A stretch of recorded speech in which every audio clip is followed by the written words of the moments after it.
Oh, no. I think she was out. Give me 15 minutes of the screen. I came out and I grabbed one. I was like, what? My dad is honest with that I can do it, but he never explained it to me.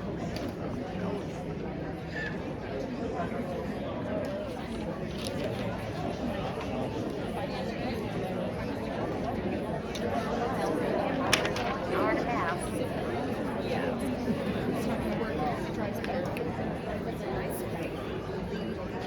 I took my brother.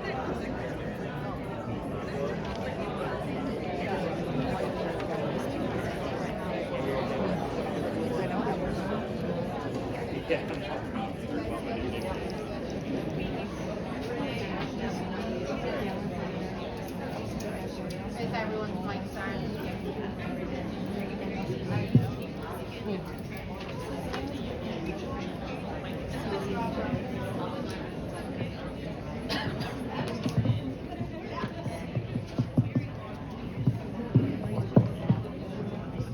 All right, good evening. Welcome and thank you for attending the Fenton Area Public School Board of Education meeting on Monday, April 10th. I call this meeting to order at 6:04 p.m. Just a reminder, this is a meeting and it is a meeting in the public for the purpose of conducting district business. It is not to be considered a public community meeting. However, there will be an opportunity for citizens to address the board as indicated in Agenda Item 7. If you plan to make a public comment, a completed comment form should have been given to Stephanie upon arrival. If you have not already done so, please fill out the form and give it to her at this time. All right, Stephanie, can I get a roll call? Yep. Mr. Peters? Here. Mrs. Dickey? Here. Mrs. Rossmaster? Here. Mrs. Jones? Here. Mr. Welch? Here. Mrs. Kittle? Here. And Mrs. Joel? Here. All present. We have a quorum, and could we all please stand for the Pledge of Allegiance?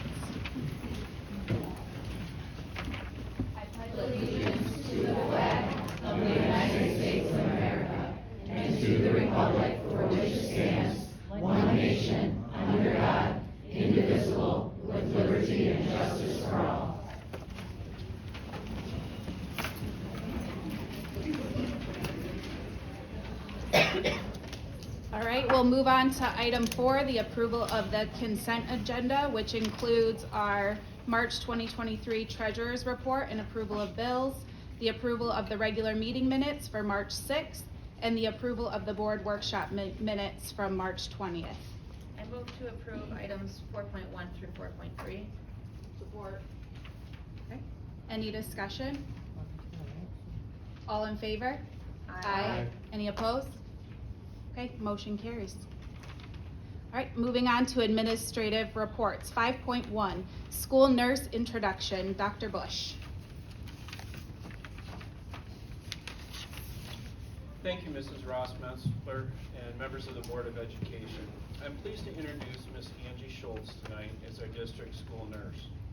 In Michigan, the state funding system does not provide specifically designated funds for school nurse positions. Those districts that have school nurses typically have them because they have medically fragile students or students that require specific medical accommodation or have a nurse position assigned to a specialized program room. In January, the state of Michigan released a series of grants funded through federal stimulus funds to provide Michigan school districts with the funds to hire a school nurse for those districts that do not have one. Our district applied for a state school nurse grant and we were admitted into the program. During the month of February, the district posted for the school nurse position, conducted 2 rounds of interviews, and selected Andie Schultz for the opening. Andie comes to us from Genesis Health System, where she was a diabetic education nurse. Prior to her diabetic education position, she worked at Hurley Medical Center, first as a nurse in the pediatric and intensive care unit, and then also in the neonatal intensive care unit at Hurley. Andie is from the greater mid-Michigan area, and she earned her Bachelor of Science in Nursing from the University of Michigan-Flint. Andie has an office at Ellen Street, where a lot of our other ancillary staff that travel throughout the district, such as speech pathologists and social workers, have offices as well. And additionally, Andie also travels throughout the district to visit different buildings and meet with staff. This was kind of an exciting time period for us to add a position like this, something we've never had before, because we had about 3 months of school left. And we told Angie when she came on board, the goal for the remainder of this school year is to get in, assess what our strengths are, assess where our areas of improvement are, and then really start to come up with a comprehensive plan for a school nurse, for a school health program, and also for updating our policies and procedures for the fall. And as you can imagine, it's a pretty daunting task to be a school nurse for an entire school district. And it's also a pretty daunting task to be the first person in a position like that. She truly is building it from scratch. With all that said, we're very excited to have her. She has been well received by our staff and our students and our community members. And I'm going to turn it over to Angie. We asked her to do a short presentation tonight to kind of give an overview of the school nurse program and some of the things she's got planned for us here in Fenton. Thank you, Todd. Hi, I'm Angie Schultz, and I just wanted to go through a few things that I've been doing since I started. So nice to see all of you, and hopefully I'll get to meet you all individually. So I saw this at one of the elementary schools, and I thought this is really awesome. Our staff does a great job with our bumps and scrapes and bloody noses and vomiting and much, much more. I'll add another much. We're doing a great job, so I thought that is so cool. And I've also gotten a lot of questions about what my role is gonna look like.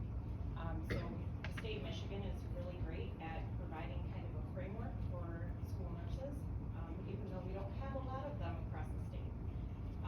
But I know it's super small, but the district nurse is across the top, and it kind of gives you a framework of what, at a district level, you know, being over multiple schools for the whole district, what that type of nursing looks like. So I really appreciated that this was available to me to kind of figure out what my role should look like. Does anybody have any questions? I know I can't, you can't read it, I'm sure. Okay, great.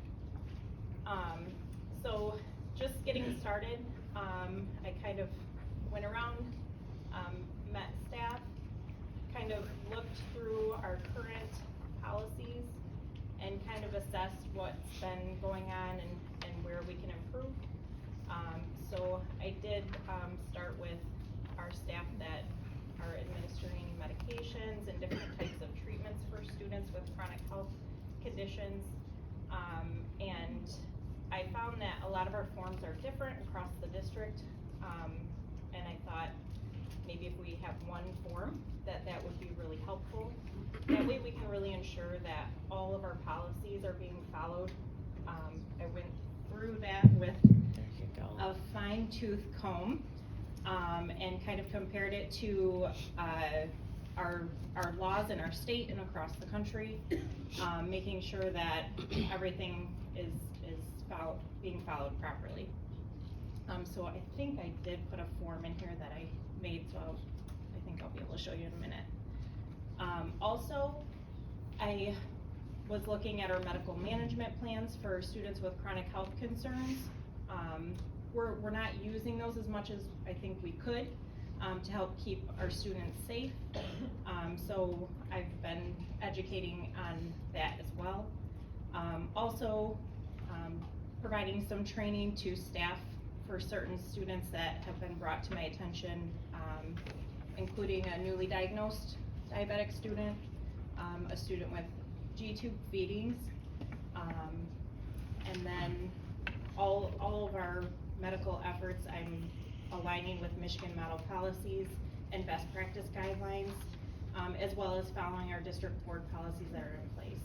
So that's kind of where I've started.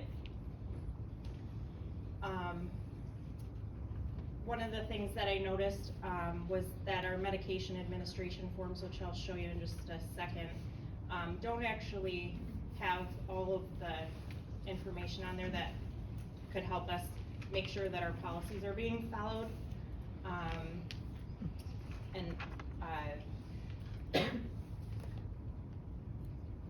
also, in the future, want to discuss some of the policy, some of the things that are missing from our policies, whether we need to add to them, revise them, to align with the Michigan Medication Model Policy. So that's something that I'll further discuss with you all, I hope. This is a form that follows the Michigan Medication Model Policy. So it has a spot for a doctor's signature for medications, as well as medications that would be self-carried by a student for self-administration.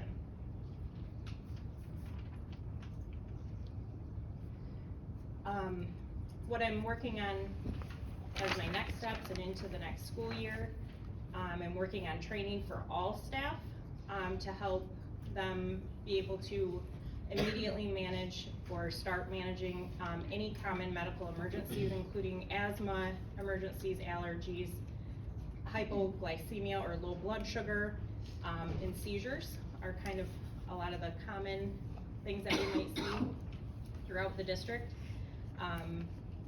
And that the medication administration and medical procedure trainings for designated staff to be done yearly and then as needed for additional students. And then we also are working on getting our medical emergency response team further training.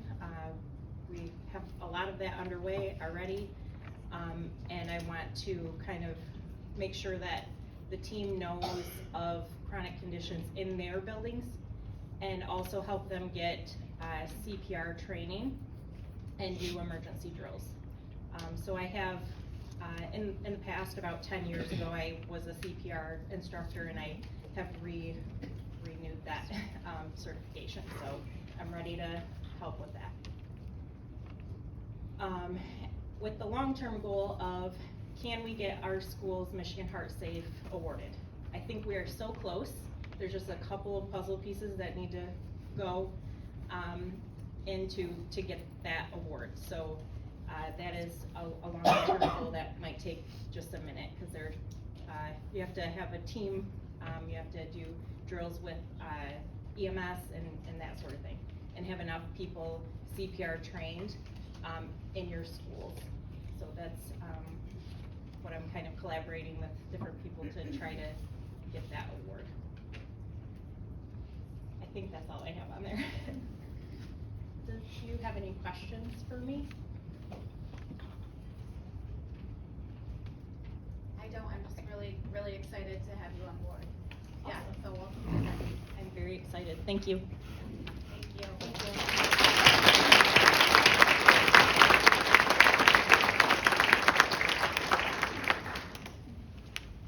All right, item 5.2, World of Wonder, Early Childhood, Month of the Young Child presentation. Welcome. Hello everyone. So we are here to talk to you guys about the Month of the Young Child. I'm Marissa Copley. I am the Director of Early Childhood Programs for Fenton Area Public Schools. Hello everyone, I'm Ann Makrowski. I am the Assistant Director at World of Wonder. So before we start talking about the Month of the Young Child, we wanted to give some context to World of Wonder, the programming that we currently run. We've had some changes this year, so we wanted to refocus on what we're offering. We offer 4 programs at the moment. One is tuition or paid preschool, Great Start Readiness Program, which is a free preschool program ran through the state of Michigan, school age wraparound childcare for our elementary schools, and parent-child playgroups. On average, we see over 400 students in our building every single week with all of our different programming. So with so many programs, we have a big variety of staff. Right now, we're currently staffed at 32 staff members, which is wonderful. We were able to expand this year. So different levels of staffing in early childhood. We have our lead teachers, our associate teachers, and assistant teachers. They all work as a collaborative team. So for our tuition classrooms and our Great Start Readiness classrooms, every classroom is staffed with at least 2, if not 3, teachers. Our school-age childcare staff, we have 2 lead caregivers this year that share the responsibilities of that morning care before school starts and after school. And then we have expanded our parent-child play group staff. We have 2 parent coordinators and 1 assistant parent coordinator. We expanded some of our office staff, and as new as the assistant director this year, we have an office manager and a full-time clerk.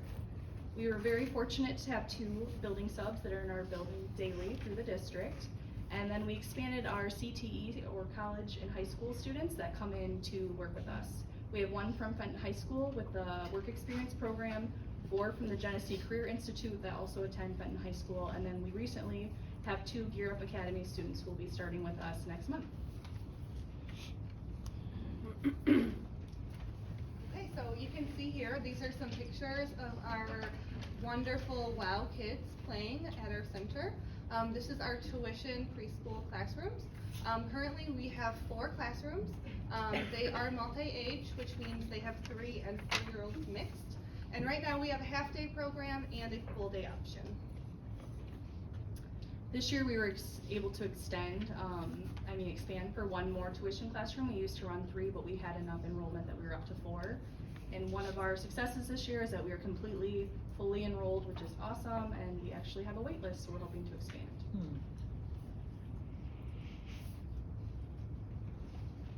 So this is our Great Start Readiness Program. Marissa had mentioned this is a state-funded preschool program. This year we have 4 classrooms. We have a half-day morning class, 3 full-day classrooms. Our GSRP is income qualifications, and they have to be 4 by December 1st.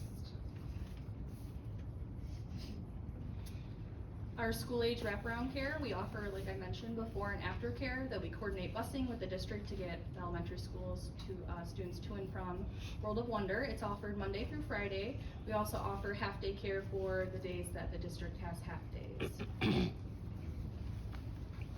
So our parent-child play groups is an asset to our center. We have Jumpstart, which is a grant-funded program. This program is free to families to attend. And then we have our WonderWorks program. Again, it's very affordable. It's $68 for every 4-week session. Families are allowed to come however often they want, 5 days a week. So we have 10 times that they can come and they can be a part of our programming. This year, our Jumpstart and WonderWorks programs, we've had about 75 families. So through our door, that's very incredible. Very proud of that. I just want to highlight this is a very unique program that we have to not only our county but to early childhood programs in general. To have as big of a scope that we have to offer 10 times for families has been huge. We'll talk more about some of the spaces that we have at World of Wonder and how we're able to manage so many families coming in at one time, and we're super fortunate to have all that space to accommodate. A lot of the families who are in this program are from 0 to 3. It is offered from 0 to 5, but we really see it as the gateway into our district and into early childhood education. We offer this for parents to come in with their child, and a lot of them end up choosing to go into one of our preschool programs to prepare them for later school success. We're very excited to be offering 2 different summer programs again. We offer our school-age summer camp that runs through the majority of the summer, and it's offered 5 days a week, also with before and after care as needed. Big focus on hands-on learning, STEM activities, lots of field trips, walking around town, getting out there. This year we expanded some of our summer program preschool offerings. We're offering a half-day and a full-day program, and we're very excited to say that we are almost fully enrolled for summer, and it's only April, so that is great. So some things that really set us apart are our spaces. So we have the lending library where children actually check out and in their books by themselves with a teacher. We have our art studio. We have our full-size gymnasium. It's a high school size, it's huge. Our gross motor room, it's a favorite. The dance studio, our natural playground, and then our outdoor classroom. One thing that I'd like to mention is that the district has focused so much landscape and real estate to early childhood, and that's why we are able to continue to expand these programs and have such great attendance. So our classroom for our Jumpstart and WonderWorks program, we have 35 families that show up for playgroup. They can go into other parts of the building, so we're still able to accommodate them, still have them doing hands-on experiences with their child, and also really hit on those domain and developmental areas for our preschool students. So we found that we have really high, strong scores in physical development because we have so much space to offer. They're practicing skills they might not get to practice at home. They might not have a bike to ride, or we have a rock wall to climb, all kinds of wonderful things that we have space-wise. I did want to touch just briefly on another thing that sets us apart is that we use the Reggio Emilia approach. This is a philosophy that comes out of Reggio Emilia, Italy, that we have adapted to use in our school. It's a focus on how we teach and learn. It's a mindset really on how we view the children in our programs and the families. So just a couple of the principles that we focus on are the image of the child, how we view children that are coming through our doors. We view them as capable, competent learners that should have a say in what they are learning about. We really focus on our environment. We're very proud of the space that we have at World of Wonder. We see it as the third teacher. If you're teaching a concept such as counting, you want to make sure you have enough items to count. Or if the kids are really interested in blueprints, you want to make sure you have blueprints out in your block area to explore. An emergent curriculum means that we follow the child's interest. We incorporate that with learning objectives to really hone in on things that they're interested in and get them able to learn the basics of learning. So critical thinking skills, all that kind of good stuff. Huge collaboration with families and the community, and then also focused on the 100 languages. That means that every child learns in a different way, and we have to figure out which way is best for them.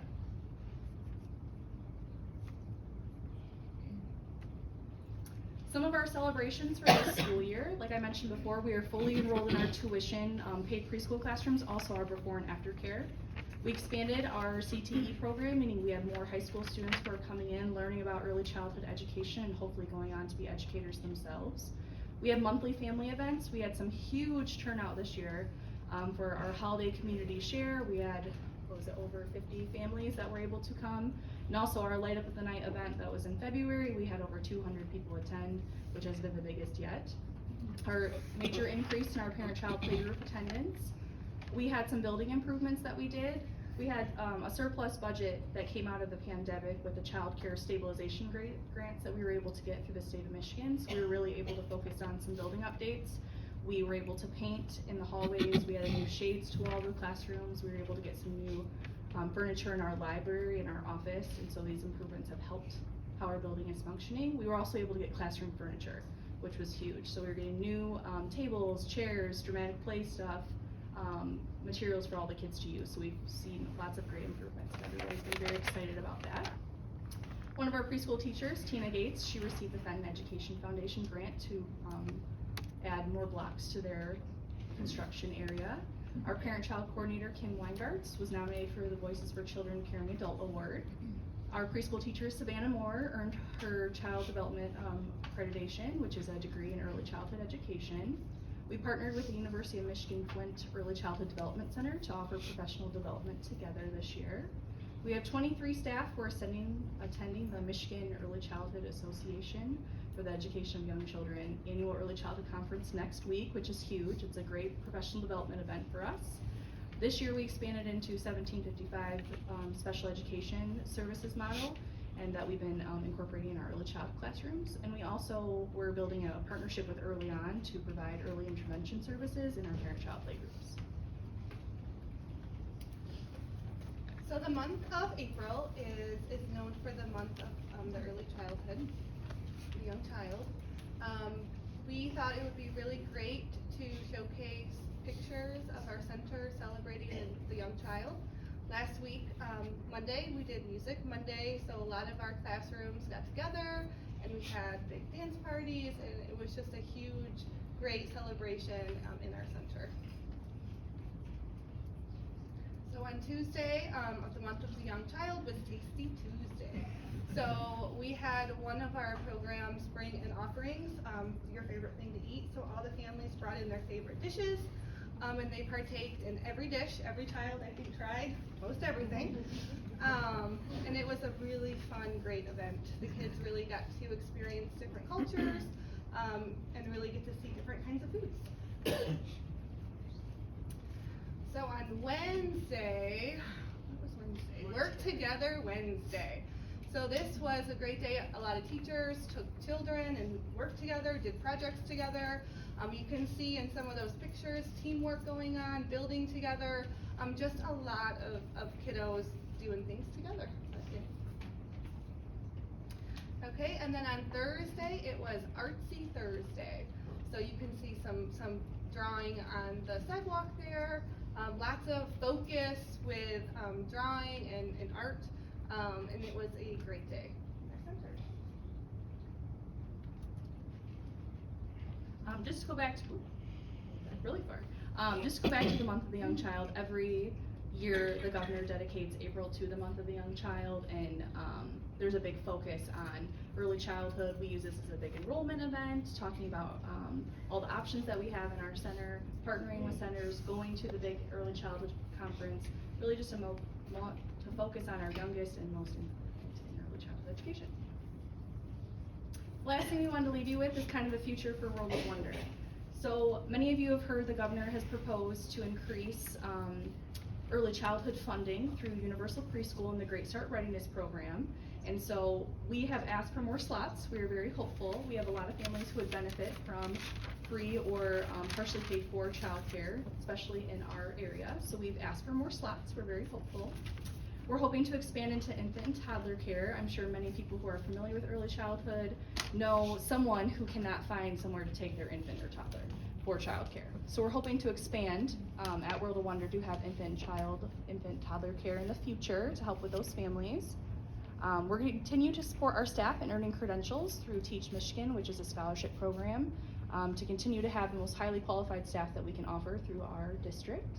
We'll continue to have building improvements in the classroom by upgrading furniture still, working on our spaces, and then we are actually in the process of switching our assessment tool to a research-backed, state-approved assessment tool, and so we're in the process of doing that. But lots of great things happening at World of Wonder that we wanted to share and highlight of the month of the young child. And we would like to personally invite the board, for anyone who hasn't got a chance to come to World of Wonder, we'd love for you to come tour and check it out. I know some of you have got to, but get in there, see the kids, spend some time with them. We'd love to have you. Any questions or anything? So I was able to go, and it's a wonderful facility. I think you guys are doing a great job. I really was quite impressed in the time that I was there. Yeah, had a lot of fun. Thank you, Ellen. Through the chair, I wanted to mention, when I was on the tour, I thought you were just glowing. So I know you're very proud of World of Wonder. I do have a specific question though, and I don't know if this is more of an administration question or a you question, but we have an opportunity. There are a lot of people in the room tonight. I know that at least some of your funding comes from United Way, and I saw that on the slide there. Could you explain what the United Way does? And I don't think we've kicked off our campaign yet, but kind of when that's coming. Yes, so we have a community impact grant that's ran through the United Way that is for the funding for our Jumpstart parent-child play groups. So we have two parent-child play groups, one that is funded through tuition paid, and then the other one is for families that are income qualifying. We use the same income qualifiers for that we use for GSRP, the state-funded preschool. And so United Way funds primarily our staff and supplies for this program. The district houses the space and that kind of stuff, but that really is the bulk of the programming, is the money comes from there. So we did have our campaign that we ran through right before spring break, and so that was a way to raise from funds for United Way for our parent-child play group. And so we were notified that we get to secure 75% funding again for next year. I'm not sure many people in the room know that United Way has changed their strategic plan to focus more on basic needs rather than youth development. So we're very fortunate that we still get a year's worth of 75% funding, but we're looking for other funding sources in the future to continue this great program, especially with the growth that we've had. So we will be exploring other options, looking into the 2024-2025 school year. Thank you. Anything else? Thank you, Marcy.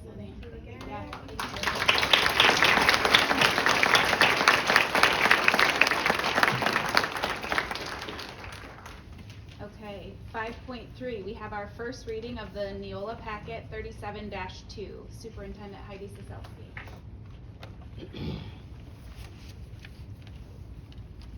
Good evening, ladies and gentlemen of the board, ladies and gentlemen of the audience.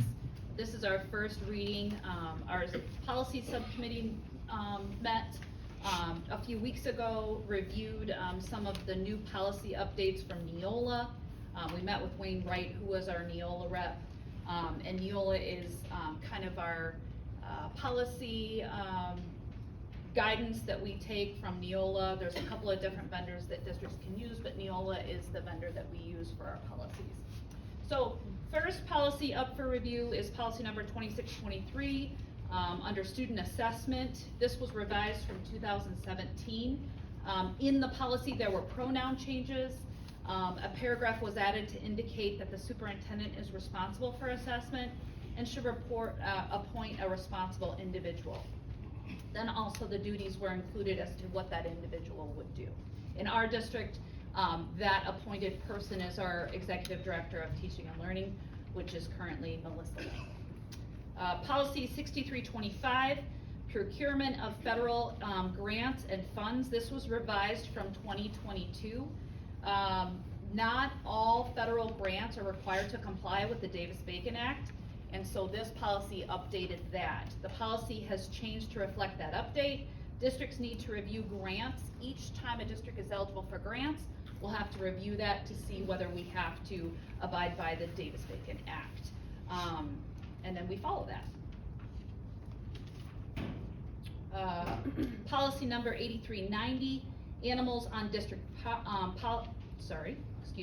animals on district property. This is new and revised.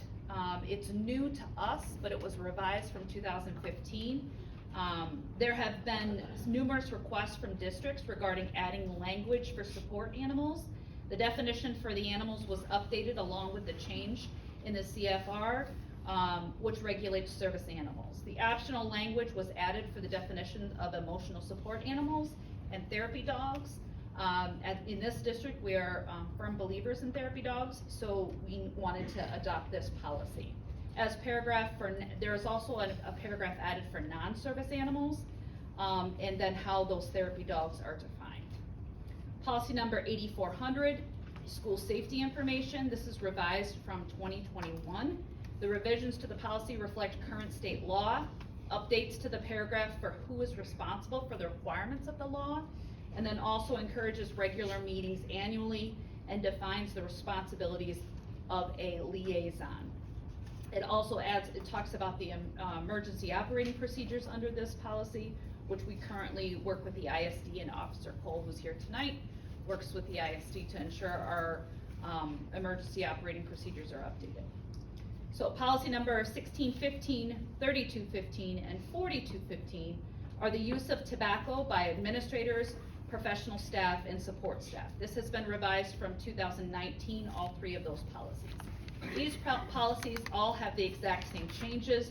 The changes were recommended by MDHHS, provides the option for employees to possess tobacco cessation products, using the definition of tobacco as products, and then made changes to the advertising promotion options and added an optional section under enforcement. Policy number 5512 is use of tobacco by students. This was revised by 2019. This updated the definitions of tobacco in terms with students. It also provides the option with permission on possession of tobacco cessation products. Changes some advertising options as well, and then adds educational programming as a way to help enforce the not use of tobacco, I should say. Policy number 7434, use of tobacco on school premises. This is revised from 2019, updated the definitions of tobacco, provides options for tobacco cessation products, updates and adds options for advertising and promotions, and provides for options under the Enforcement Act. Policy number 9160, public attendance at school events. This provided an updated language. This is revised from 2019 as well. This provided updated language for tobacco products and devices which tobacco may be used. A lot of those changes had to do with electronic cigarettes and updating that language so that those e-cigarettes or Juuls or whatever, they're still considered tobacco products. So that's where those policies come in. Policy number 7540.02, this is web accessibility, content, apps, and services. This is revised, this is added language regarding the reporting possible of district violation of technical standards under apps and accessibility use. 7540.03 is student technology acceptable use and safety. Updated the language for the use of security of the district's information and technology resources. 7540.04 staff technology acceptable use. This again updated the language for the use of security device of the district's information and technology resources.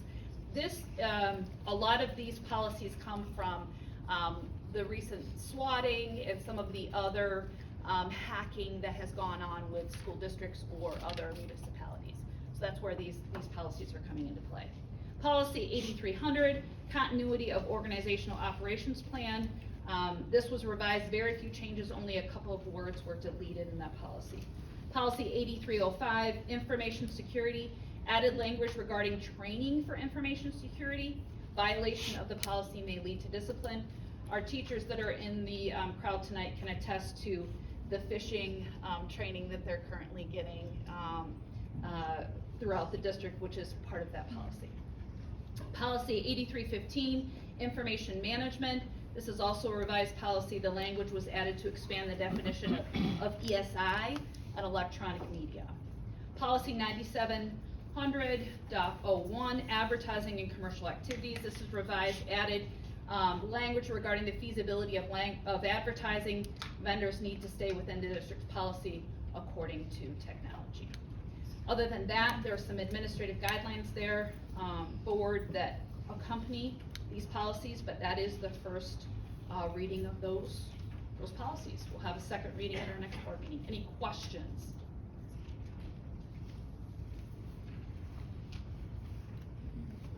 Awesome. I appreciate the work of the policy subcommittee. We have a couple of policies to make sure we're kind of updating here and there, and then we're going to look at that board operating manual as well. So they've done a lot of hard work just in the last few months, and we have more work to do. Great, thank you. 5.4, review of policy and district legal guidance on FEA badges. Yes, this came at the request of the board in response to various statements and public comments that have been made regarding the Fenton Education Association, our teachers union wearing a badge to promote inclusivity and acceptance. And I want to give an administrative report and reread the statement that I read back in February at the February board meeting. First, at no time were our FEA teachers promoting the wearing of the NEA LGBTQ+ badge with a QR code. Our FEA has also never condoned the information that was linked to the QR code. Additionally, they have spoken out against the information to the National Education Association and Michigan Education Association, excuse me. Fenton area Education Association members were wearing a badge that looks similar and has since been discontinued because it resembled the NEA LGBTQ+ badge too closely. They have developed a new badge that looks dramatically different. However, they feel still promotes equity amongst marginalized populations. The FEA has developed this badge and has offered it to its members that are choosing to wear the badge to promote quality and equity among themselves and our students. Not all members are choosing to wear the badge, and not all Fenton area public school employees are wearing the badge. Second, if an FEA member chooses to simply wear this newly developed equity and inclusion badge, a teacher is not violating any local school board policies. Further, after reviewing the issue with our legal counsel, the board and I have been counseled that a teacher is protected by federal law to do so. Regardless of anyone's personal or moral stance on the issue, those are the facts with which, as a district, we must operate. Next, we face unprecedented times for school boards, districts, and teachers, being the battleground for polarizing political warfare and hyper-partisanship, where the mental health of our students is cause for concern, for their own safety and the safety of everyone around them. Not surprisingly, all this during a time when there was a national teacher shortage across the country. Our schools are dealing with more of society's issues than ever before, especially school violence and an accelerated flow of anger and fear. I implore all that we find a way to keep our Fenton students, staff, and families out of the political battleground, for the benefit of our district in regard to mental health, and to ensure we have teachers in the classrooms to teach them. I will conclude by borrowing an impactful statement from a superintendent colleague. We know empirically that academic achievement requires an environment where students feel socially and emotionally secure and able to take the intellectual risks necessary to learn and flourish.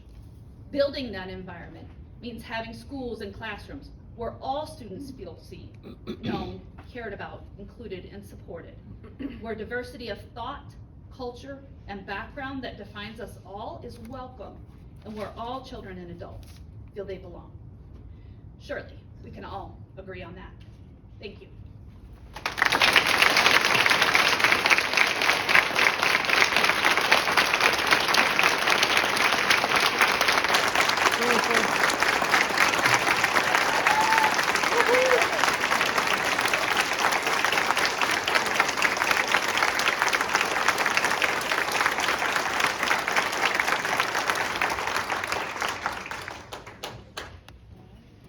Thank you, Superintendent Ciesielski. Item 6 on our agenda, Grace is not here, so Madeline, you have the floor. All right, so some updates on what's going on mostly at the high school. NHS is having a blood drive Friday, April 21st, which is next Friday.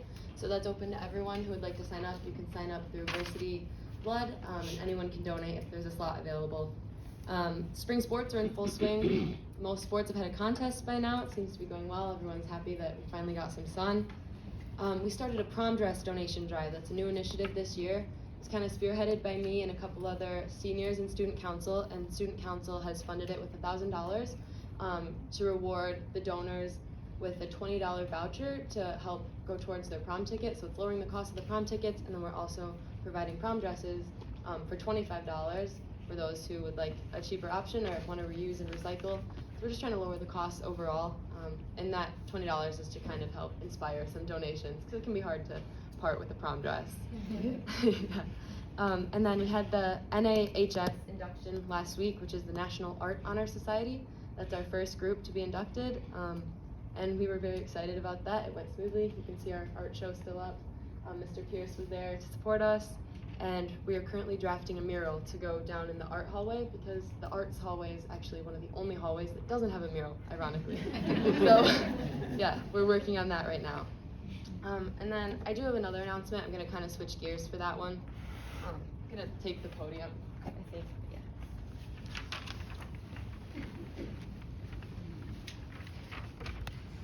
All right. Hello, my name is Madeline Bernal. If you've attended a board meeting before, you've likely seen me. But for everyone who may not know, I am a senior class school board representative. I have attended nearly every school board meeting for the past 2 years, and it is my job to update the board on how students feel, what we do, what we want to see, and where we're going. And I feel that I need to speak today on behalf of my fellow students, because over the past few meetings, I have heard lots of voices, and with the exception of today, not a single one has been a student's. I think that everyone here can agree on one thing. Everything discussed in this room should be for the good of our students, for the betterment of their education. Yet, this year, I have witnessed the very people who are most fundamental in our educational journeys being attacked for wearing an equality badge. I will say this very clearly so that my words are not mistaken. The equality badges are important. They are needed, and they improve our school's atmosphere. As a student, I walk these halls. And as a senior, I have spent the past 4 years in those halls. I know a majority of the student body, and at least 30% by name, which probably is quite a lot more than anyone in the audience, aside from staff, can say, of course at no fault of your own. But the point is, this is my school, and I know students who are gay, transgender, who have been sexually harassed, struggle with depression, and are looking for a support system regardless of their identity. Teachers, for many students, are fundamental role models, and for some students, teachers may be the only role models in that child's life. And knowing that a role model supports you regardless of your skin color, regardless of your disability, sexuality, gender, mental health status is huge. Support and compassion are not inherent, as some have argued. I have heard and listened to the argument that we don't need to promote equality because we have never had a disparity in our school, but that is untrue. And quite frankly, even if it were true, why not showcase the equality that we have achieved? What is the harm in supporting students with a visual icon that is easily recognizable to those who may need support most? By having adults who make children feel safe, especially when safety may not exist at home, we are keeping kids in school, in a better state of mental and physical health, and alive. It is hard to judge by the looks of someone whether or not they outwardly support all of these icons on the badge, and even if all of our teachers do support all of those icons, seeing that icon is a confirmation for students who are looking for it, that they have found a safe space where they are valued. I have not heard or read a single argument on this topic stating that gay is bad. In fact, I've seen quite a lot of dancing around the word gay and the acronym LGBTQ. So I've inferred that the issue may not be with the handicap symbol on the badge, because if that were the case, there would probably be an uproar about that symbol painted on the parking lot spaces. The issue seems to be with the pride flags, the Black Lives Matter fist, and the symbols that these equality badges represent. And this apprehension may be because those who are against it don't realize how much that representation and acceptance means to my fellow students. I have friends who are gay, and a handful of them don't feel safe to tell their parents, but at school they have found spaces where they can be their authentic selves. As long as they're happy and alive, why should we shy away from showing them support? There is no harm in visually and outwardly representing and showing support for them. I have heard the comment, why do we need safe badges when have we ever not been safe? Right now. We are not safe right now. Suicide is the second leading cause of death among the youth, according to Michigan.gov. Statistics from 2017 show that for nearly 10 years, Michigan youth suicide rates rode above the national average, with youth identifying as LGBTQ, male, and people of color being the most affected. Representation and outward support keep students alive, keep students safe, and they are important. The equality badges are a fundamental step towards equality in the education system.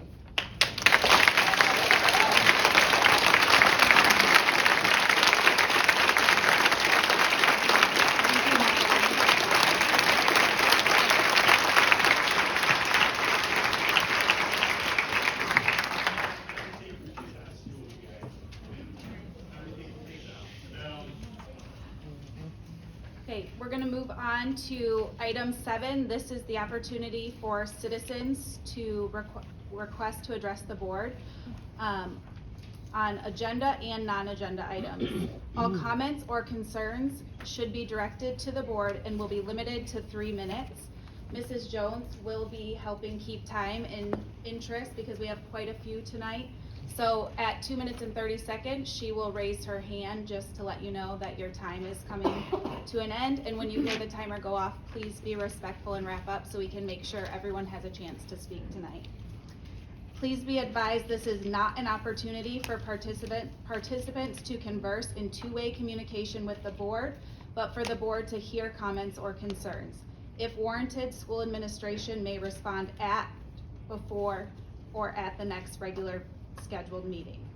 When you come to the podium tonight, we will ask that you please state your name and address before you speak. And I am going to go in the order in which I received these tonight. And we will start with Katie Ford.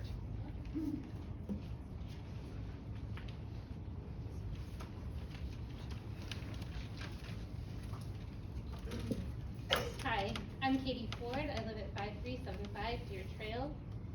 I'm the proud parent of 2 Fenton Tigers in 1st and 3rd grade, and I'm also a guest teacher in the district. I'd like to ask everyone to please take a moment and think of the last time you felt lonely. Times like this, you bring feelings of hopelessness. You might be able to pull yourself out of these moments easily because you have support of your family and your friends, your community, your church. You're lucky. You are fortunate. Kids in our district have feelings too, and they come to our schools from various backgrounds. They have different supports at home, and some do not have support at all. When a child walks through the doors of their school, we want them to feel the support, the safety, the inclusivity. We want them to feel seen, heard, and appreciated. If a child feels invisible, lonely, bullied, like an outsider, they feel hopeless. They wonder what the point is in paying attention in math or science class. Their future does not feel bright, and it's hard to learn when they are struggling to feel relevant. On the other hand, if a child feels seen, appreciated, and supported by their school, they grow hopeful of their future. Every child should get this opportunity. Our teachers do everything they can to help our students succeed. They are the community builders. Sometimes they may be the only support a child has. A badge or sign that says equality, stronger together, is a sign of support for the children that are represented on the badge, and that is all of our children. It's a simple visual that shows children that everyone is different, but we are all important. Everybody has a contribution to make in this world, and we are capable of working together to make our world better and brighter. I want to thank you for all the support you give to the students in our district. Thank you, Katie.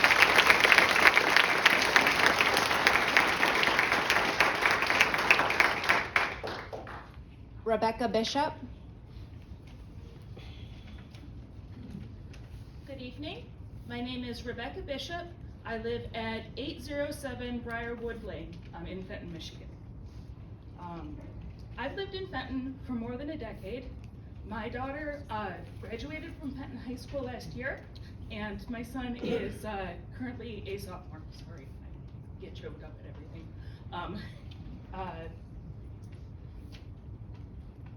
I've come here today to express my support for faculty and staff who are choosing to wear equality badges when they're in our schools. Fenton area public schools are public, as the name says. If a child lives in our district, they belong in our schools. Our schools are for them. I know that our teachers are working very hard. They have a lot to do. They're really busy. And I think that it's wonderful that they have found a quiet way to always be saying to students who might feel like an outsider, hey, I see you, and I'm glad that you're here. Thank you, Rebecca.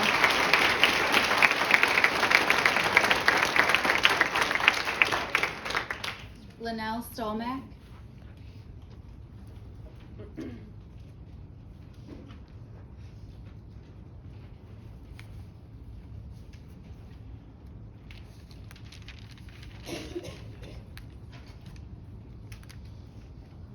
I'll come back to that one. Oh, there we go.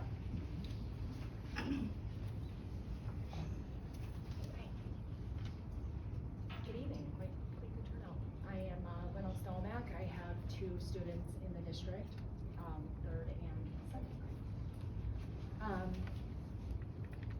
One of the most important duties of the school board is to protect children from harm. As a voter, a resident, and a parent, I'm entitled to call out inappropriate behavior on the part of those who wish to tell children what to read, learn, and how to behave. How does a $2 badge make someone licensed in mental or sexual health issues? Who has vetted these people considered safe? And are they qualified in mental and sexual health? What if a badge holder handles what you are calling equality the wrong way and a student hurts themselves, kills themselves, or something else? This is a safety issue and probably a legal issue. Some school board members and their supporters approve of giving children access to sexually explicit content, to be more precise, pornographic content. That such material is not sex ed in the traditional sense, but titillating entertainment unsuitable for impressionable youth. Supporters of these badges such as the NEA, teachers and administrators in the classroom, and some of the parents in the district insist that they are wearing them as a symbol of equality, love, and support. But many in our community believe wearing these badges is only politicizing the classroom and putting the teachers in a position to have conversations with students who should be having them at home with their parents, guardians, or a licensed professional. This is not about being gay or straight or equality. It's about a parent's right to choose and about the safety of our youth. We are focused on the incorrect things, sexuality. Sexuality should not be in the schools. Academics should be. Schools for learning, reading, writing, and arithmetic. Teachers should not be teaching their opinions or personal political ideologies. We need to focus on practical curriculum and leave the sexual matters to parents and qualified licensed psychologists or counselors. Any sexual discourse between adults and minors must be limited to these stakeholders. According to Michigan law, a school must have a sexual education advisory board, also known as an SE. SEAB, to teach sexual health education, which must include parents or guardians of current district students. Sexual health education curriculum changes and updates to the board must be presented to the public and the Board of Education at 2 public meetings. The Board of Education is legally required to make these reports available to parents. My main goal in addressing this is accountability. I said at the beginning, I believe this is a parents' rights issue. We as parents have a right to choose what content is provided to our children and at what age. In the beginning of the year, we as parents and our students have to sign a consent form regarding use of internet, agreeing not to engage in inappropriate content. Examples are always sexual, violence, or drug-related material. How is this any different? Where was the parental consent or even notification in regards to these badges and codes?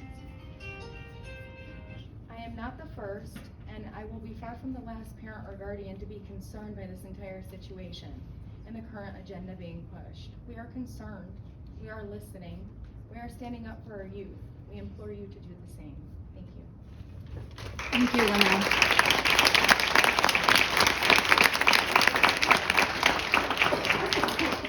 Jordan Brown.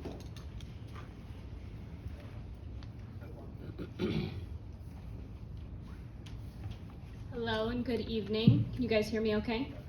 All right. So, like you said, my name is Jordan Brown. I live right downtown Fenton. I am FHS alumna of class of '09. Go Tigers. Come on, we're at a school board. All right. I'm also a mother of a North Road student. I'm a sister of an FHS student. I have cousins that are in the AGS building. I have a vested interest in this school system. I've watched many of my friends who I grew up with here leave this district because of the way that they have seen our peers treated for being one of those boxes on that badge. I personally grew up in a same-sex household with 2 dads, which I don't find particularly interesting or unusual for my life, but was my life. I sit here today and I think about my 14-year-old brother who left the district for being bullied for having 2 dads, and his twin sister is still sitting here invested in this school every day. But because he's a boy and he has 2 dads, that's an issue that our school obviously couldn't handle, which is disappointing. But I'm still here representing our family and the notion that we need to make this a little bit better. If I've been indoctrined of anything through having 2 fathers, it's to be kind. And so I look around this room and I would hug every individual here. And I'd wrap you up in my arms, no matter what life any of you have lived, because that's what I was raised as. So, if you can tell me that one little badge that might provide an iota of comfort to any of our children is an issue, then I think you're lying to yourself, and you're lying to this community, because everyone here should be comfortable to wrap their arms around our kids and protect them and keep them safe, especially in today's world where we are not only 30 minutes away from Oxford High School. I want you to, if you can do anything for me today, is just hug your kids and thank God or whomever you worship that they are alive, because not everyone is so lucky. Thank you. Thank you, Jordan.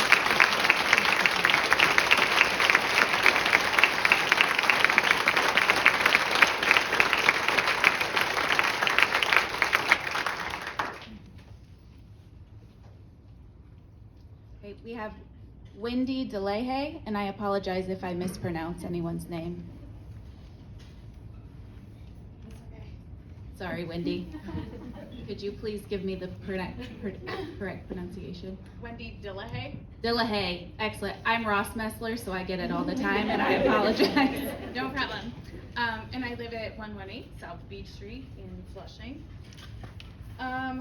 Thank you for this time to speak.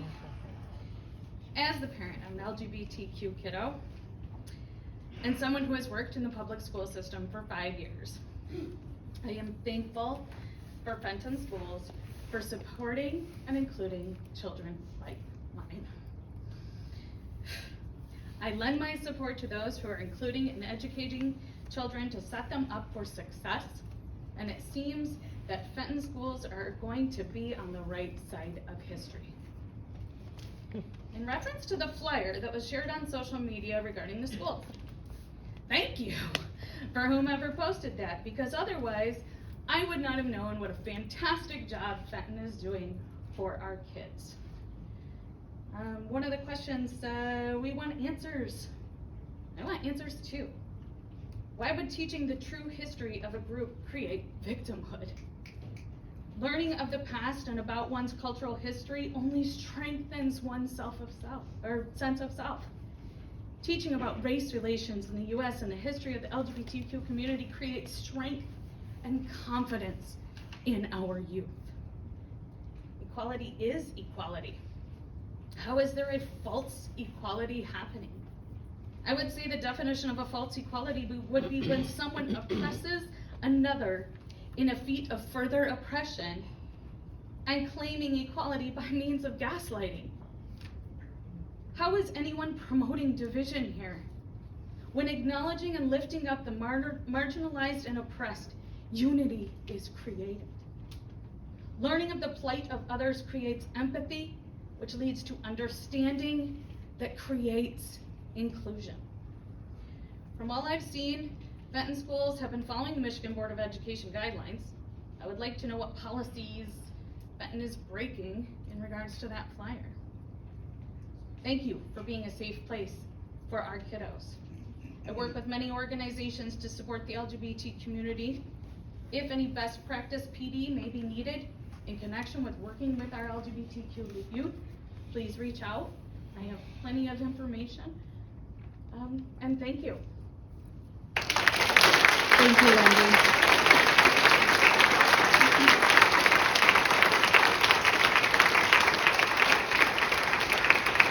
Next we have Shawnie P.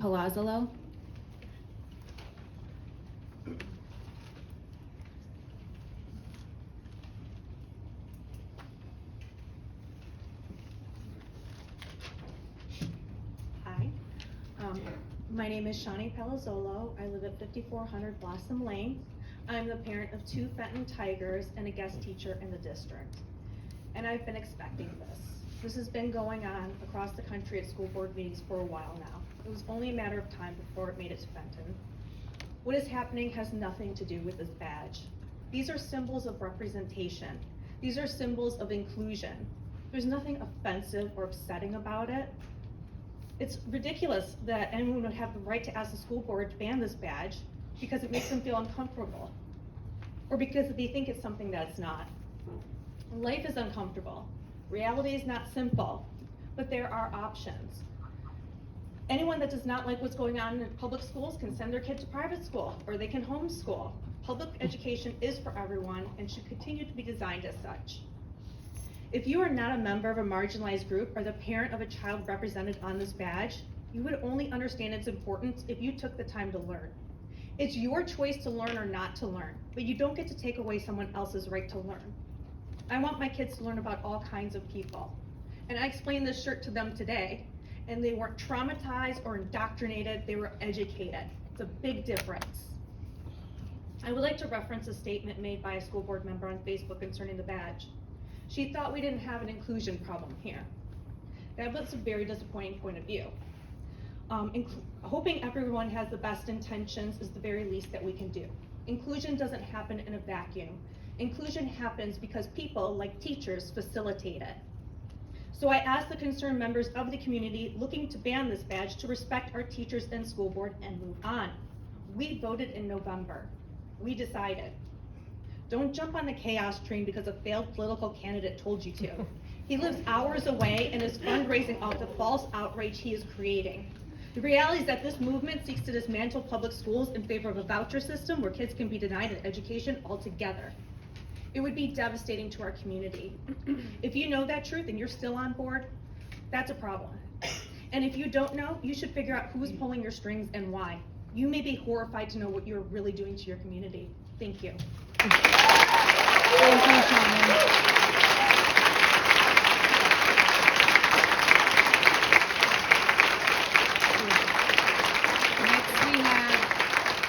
Next we have Dean Haas.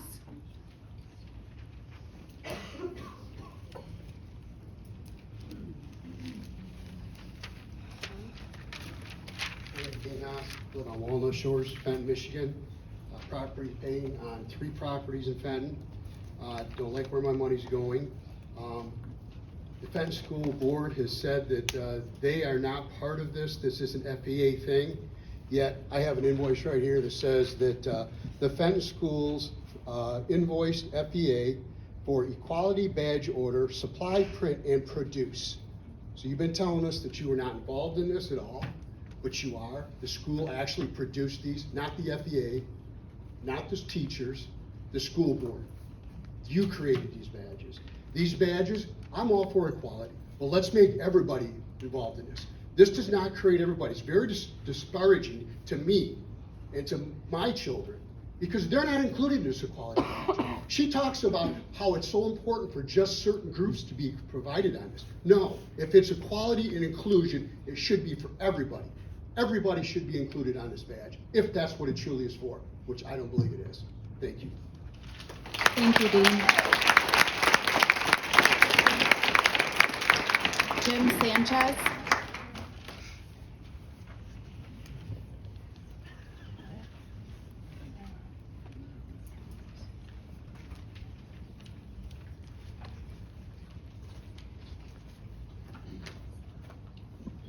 Okay, good evening, everyone. My name is Jim Sanchez. I live on Carmer Road in Fenton, Michigan. Absolutely, I'm a taxpayer and have standing in this meeting. All of my comments are made in the context of the K-12 public school environment where children are a captive audience with attendance required by law. We are told that this equality graphic is about equality. We are also told that usage of this graphic is about the First Amendment. Let's unpack these 2 claims and see what we learn. Number 1, is this really about equality? Well, let's see. The colorful symbols used to spell out the word equality are in most cases age inappropriate.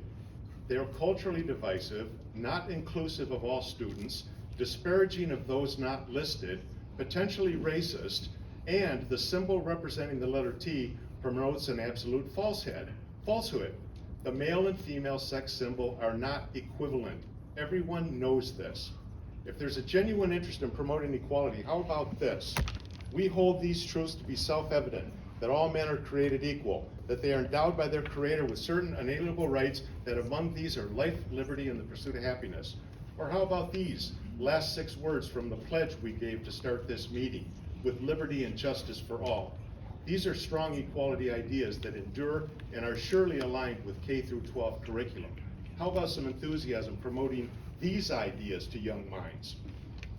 This graphic in badge or other formats really isn't about equality. Is it about the First Amendment?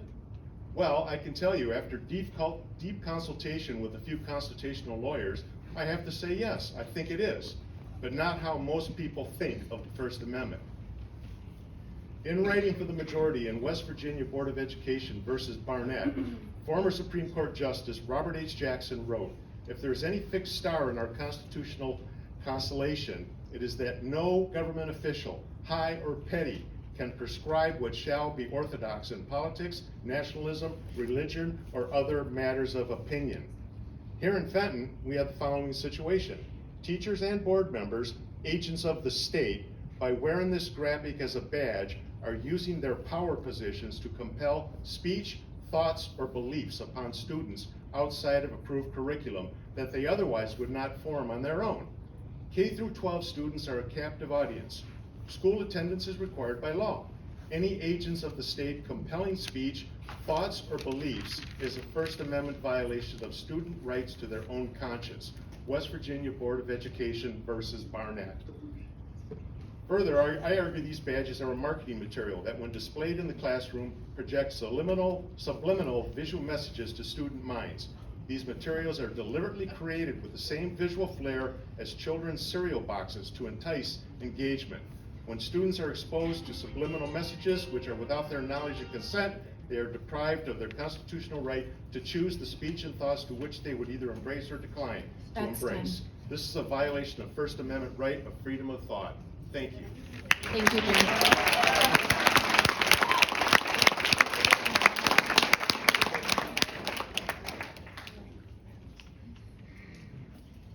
All right, next we have Jackie Burnell. Can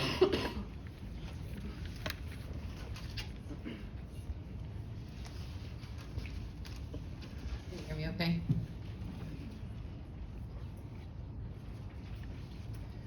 Okay, hello, my name is Jacqueline Bernal, and I'm a Fenton parent with 2 teenagers at the high school, and I'm a teacher at the middle school. I'm here today to speak to the equality badges and the possible confusion around our intent. Teachers, including myself, are not indoctrinating students. We are not teaching them to accept a set of any beliefs uncritically. In fact, the opposite is happening. For example, I challenge students to determine where the volume of a pyramid formula comes from. Why is there a 1/3 in that formula? Where does the famous ratio of pi come from? Students do a lab to discover pi. It's so exciting. I don't just tell them to use mathematical terms or formulas blindly. I often challenge them to think critically about the math they are doing and not just to take my word for it.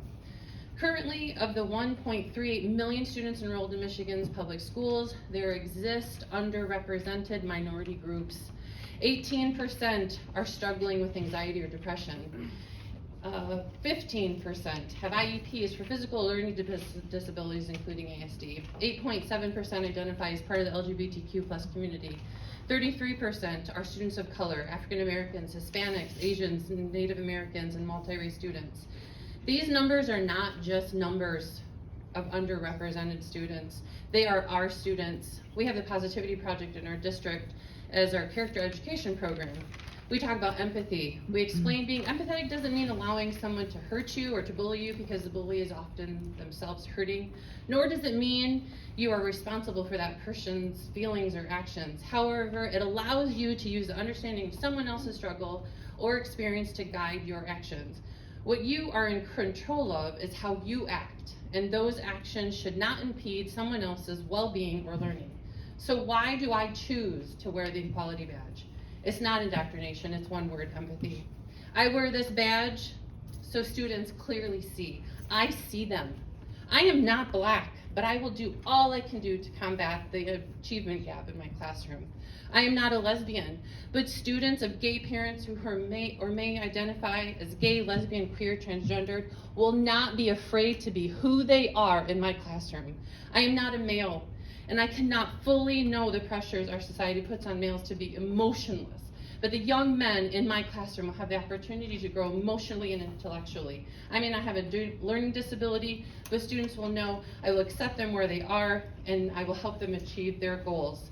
The mere sight of my badge will not make me or anyone who sees the badge gay, straight, transgendered, a genius, or a learning disabled, no more than it can change the color of their skin. What it will do is show students I will strive for equality in my room. The equality badge is not equal indoctrination. The equality badge equals empathy. Thank you.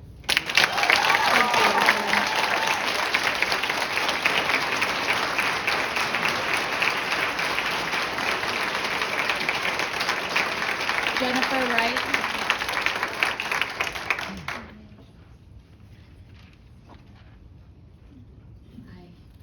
I came here in support of my colleagues today, all of us that work at Fenton schools. And I didn't really have anything to say prior to coming here except that I stand with them. And but today I do want to note what our student representative said today. So proud of Maddie today and everybody.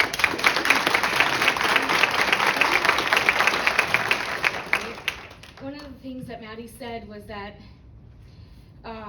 she said that somebody asked, like, when have we not been equal? And when have we not been safe? And our students are telling us that we are not safe.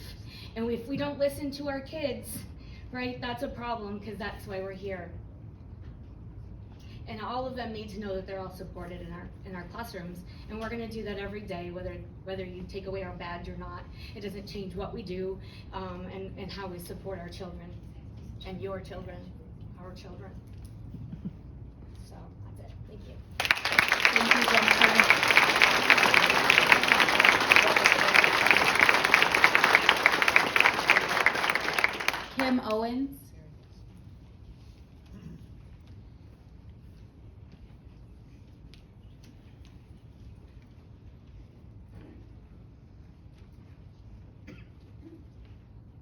Hello, my name is Kim Owens, and I'm the proud parent of 2 Fenton Elementary students. We are also a 2-mom family. In fact, Sue is in the back. And I'm happy to report that for the most part, we love the school district and this community. I wish I could tell you that we have had 0 problems regarding what our family looks like, but that is sadly not the case. Both boys have encountered comments that were less than kind and inclusive. Fortunately, they have a solid foundation at home. They have really caring teachers, great teachers, whose names I cannot mention per policy, Mavis, and I will not break that policy, Eastman. They are great, great teachers at Telmet Hamilton. And now they have a growing village who all support them. Sadly, not every child in our community can say the same. Also, wagon ladder. These badges are a way to let all of our children know that they are safe, valued, and seen. So I want to thank the board for their leadership in recognizing what this community truly values and allowing teachers and staff to show their support for some of our most vulnerable youth. I applaud your courage and commitment in tuning out the noise and instead focusing on what is best for all of our members of this district. And Maddie, you rock. Thank you. Thank you, Ken.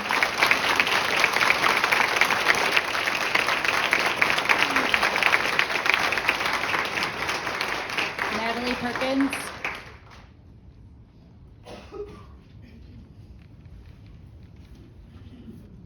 Hello, my name is Natalie Perkins. I live at 2306 Blue Heron Court in Fenton. I'm the wife of an FAPS educator and a mother of 2 FAPS students. Before I became a mother, I worked in public schools as a school counselor at the middle school and high school levels. I know very well how kids who are represented by the various flags and symbols in this equality badge struggle in their own unique way. And I want to thank you for keeping this badge as an option for teachers to silently show their support to these students. My comments today will refer mostly to the LGBTQ community and mental health. The kids represented in this badge are all around us, in every classroom, in every school. They could be in your own house, and maybe you don't know it. They are listening, and they're aware of what we are saying about them. And if we're not cautious, our words and attitudes could be fatally damaging. According to the Trevor Project, LGBTQ youth are more than 4 times as likely to attempt suicide than their non-LGBTQ peers. If their parents are not affirming of their identity, they are 8 times more likely to report having attempted suicide. But having at least one accepting adult in their life can reduce the risk of suicide attempts by 40%. This is what's at stake here. This is a life and death issue. Adults in the school who choose to broadcast their message of equality are offering to be the one accepting adult for these LGBTQ students to find. These adults are trying to be a port in the storm for these kids in an effort to literally save their lives. Some kids have to be extremely careful who they open up to, because for LGBTQ young people, expressing their innate feelings to an adult could open them to ridicule, condemnation, abuse, or isolation, both social and emotional. Thank you for the school board for your hard work and for our district and for allowing staff to visually express their willingness to love and support their students. Thank you, Natalie.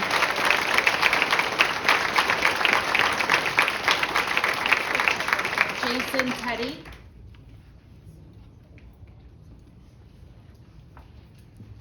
Good evening. Jason Teddy from Fenton. Thanks for the opportunity again. Just for some of those that have not attended prior meetings, my intent revolves around what's important in school. It's not about personal choices or lifestyles. I support everyone, and I've dedicated my adult life to defending the freedom of choice, freedom of speech. This equality badge specifically from the NEA, is what brought this whole issue forward. It's not about not having equality or not valuing other people and their choices, especially kids. But this badge itself actually contradicts the purpose which is being cited here tonight. It creates divisiveness. Look at this room right now. It's become an issue that has created division. Totally contradicts the intent. And my other concern was, as I expressed earlier, we're all familiar with the NEA badge and the QR code and some of the links it took people to. So then we said, well, we'll get around this. We'll make a facsimile. And as I pointed out before, this isn't about quality, this badge. 6 out of the 8 characters are about sexuality. I don't care what flavor of sexuality, it's about sexuality. Why are we talking to our kids about sexuality in school? That's my point. And everybody has a different opinion, has different values. And I'm going to give a really ridiculous example that's going to make some people go absolutely apoplectic. Everybody knows the swastika symbol, right? And I agree, I find it offensive. I think it's despicable. So everybody knows what that represents, what's behind it. Let's say it had a QR code on there. But we said, well, we don't want them linking to what's behind this badge, so let's change the color of the badge, of the swastika. Does that change the meaning? No. Let's take the QR code off. We all know what that swastika represents. Same issue. I'd like to know where the board's getting its legal counsel, because there's a difference between First Amendment as it applies to the public and matters of public concern versus colleges and universities versus primary and secondary schools. And the courts have specifically addressed that. In that Evans Marshall versus Tip City, Court of Appeals, 6th Circuit. First Amendment does not extend to the in-class curricular speech of teachers in primary and secondary schools. It recognizes that may be appropriate for college. But what's the difference? In college, they're adults. And, as I've expressed repeatedly before, everything these teachers do and these board members do reflects on the board, on the district, and it doesn't have... Time's up, Mr. Heidie. All right, thank you. Appreciate that. Thank you, Mr. Heidie.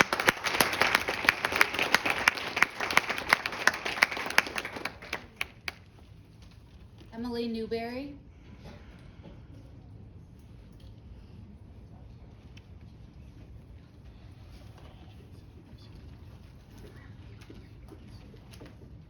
Hi, my name is Emily Newberry. I live at 815 East South Holly in Fenton. I'm a librarian at the University of Michigan Flint. My husband and I have lived in Fenton for 13 years and are the parents of 2 children at Tomek Eastern Elementary. I'm a white, straight woman, and I acknowledge the fact that I can move easily in society with most situations. For students with 1 or more minority identities, it's much more complicated. A black 18 will experience societal rejection for being not only black or gay, but being black and gay. Intersectionality of these identities compound the harm from bullying due to having fewer safe spaces where they can find acceptance and belonging. And remember, adults can be bullies too. We need to be aware of the real risks of ignoring and rejecting the identities of our students, and suicide is the ultimate risk. Suicide is the 2nd leading cause of death among all young people aged 10 to 24. LGBTQ youth are 4 times more likely to attempt suicide than their peers, and at least 1 attempts suicide every 45 seconds. Transgender youth were 2 to 2.5 times as likely to experience depression, consider suicide, or attempt suicide compared to their cisgender gay peers. Black transgender youth report extreme rates of suicide, with 59% seriously considering suicide and more than 1 in 4 attempting suicide in the past year. Only 1/3 experience parental acceptance, with an additional 1/3 experiencing parental rejection, and the other third waiting to come out until they have left home. LGBTQ youth report high levels of parental rejection are 8 times more likely to attempt suicide and 6 times more likely to report high levels of depression. Many LGBTQ youth lack access to affirming spaces, with only 55% reporting their school is affirming and only 37% saying their home is affirming. 36% of LGBTQ youth reported they have been physically threatened or harmed and those who did attempted suicide at nearly triple the rate of others who did not in the past year. But having at least one accepting adult can reduce the risk of a suicide attempt among LGBTQ youth by 40%. LGBTQ youth who report the presence of trusted adults and peers in their school have higher self-esteem, which can reduce risk of suicide and depression, especially amongst those who lack support from their families. I know firsthand how the discrimination and lack of acceptance can affect people. I worked for many years with a trans woman named Vanessa Goldman, who is also autistic. The discrimination she faced as a trans autistic woman caused intense emotional trauma, and she died of suicide 5 years ago. This is a matter of life and death for our children. Suicide is a risk for all students. However, as parents and educators, we need to do all we can to support students who are at greater risk of harm by implementing the types of inclusive support that can minimize these terrible risks, no matter who they are or how they identify. And I have a list of these references if anybody would like to see more about the statistics. Thank you for all you do, I appreciate it. Thank you, Emily.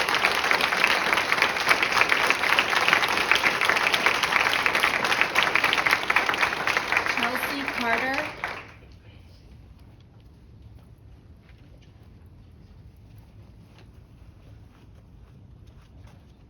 Chelsea Carter.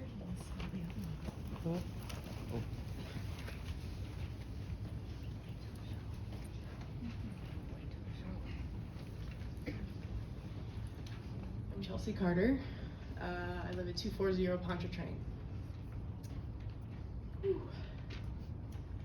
I grew up in Fenton, attended Fenton schools, and spent the last 20 years as an instructor, director, and vice president of the Fenton School of Dance and Academy, working with children ages 5 through adult. I graduated with the class of 2003. I was going to say go Tigers, but somebody already beat me to it. And my wife and I currently live on Pontchartrain. I try to imagine a universe in which growing up, I had a school system that made me feel protected, safe, and seen. I struggle to imagine my 3rd or 4th grade self being welcomed into a room every morning by someone wearing the equality badge in question.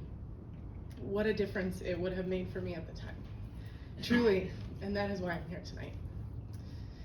If I had seen teachers wearing this badge in middle school, or high school, or elementary school, it would have changed my life and made the fear of what I was going through slowly subside in knowing I had a support system in school.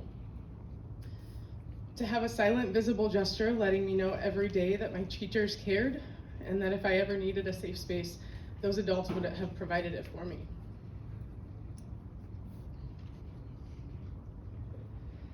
Kids who don't identify with the badges will go on about their day without giving it a second thought. But for the kids like me, these badges are a lighthouse and mean more than you know. As a child, to have an adult who isn't your parent attempt to understand you, protect you, and listen to you is invaluable. I struggle to watch so many folks who aren't informed oppose this badge. It is true that we fear what we don't understand. And for folks opposing this gesture, I beg you, for your children, for the next generation of people who are just trying to exist, try to understand. It's truly not as scary as it seems. To every school board member, teacher, proud parent, ally, and struggling student, this is progress. Thank you from the bottom of my heart. Thank you, Chelsea.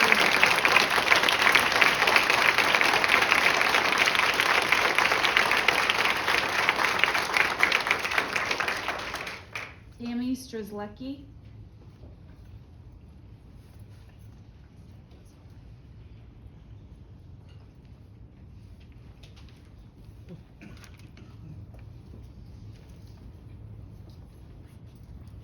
Hello, my name is Tammy. I live at on Sackner Road. You don't need my address.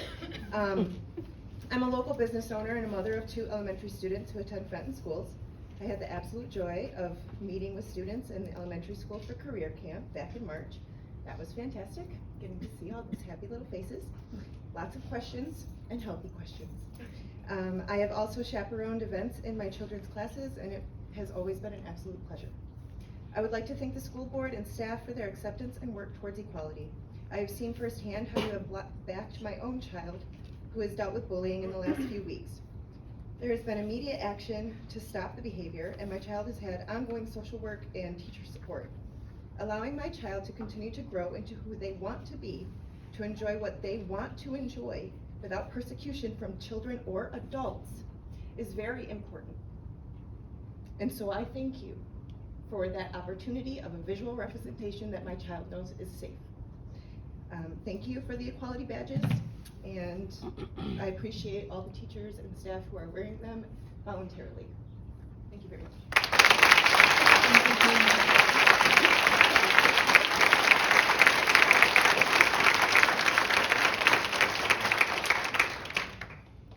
Taylor Wilbanks.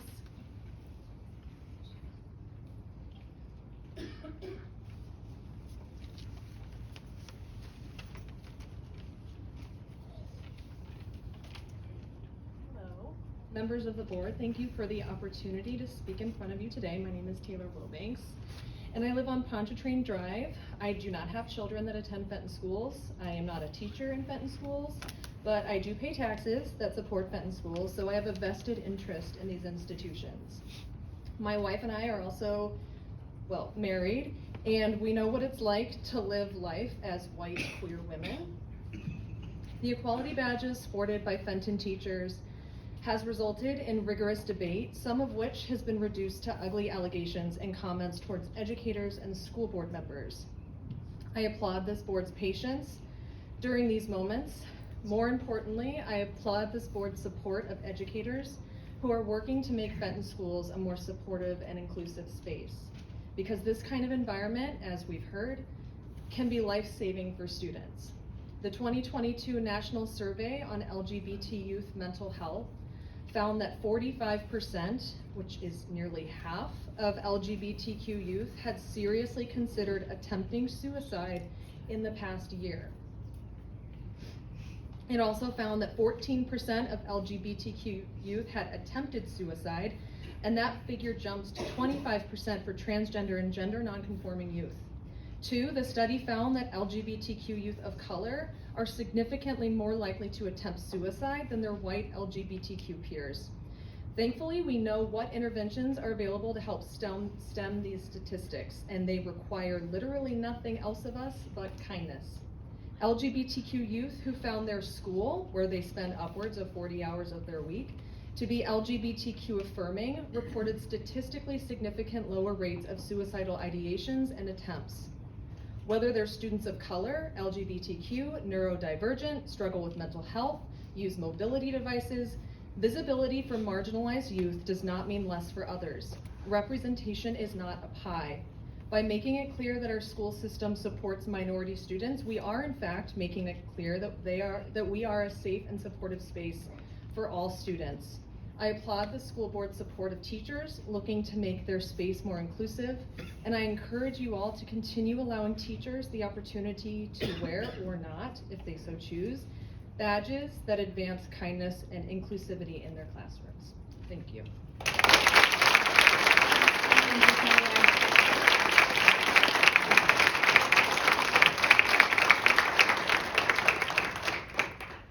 Janine Dunn.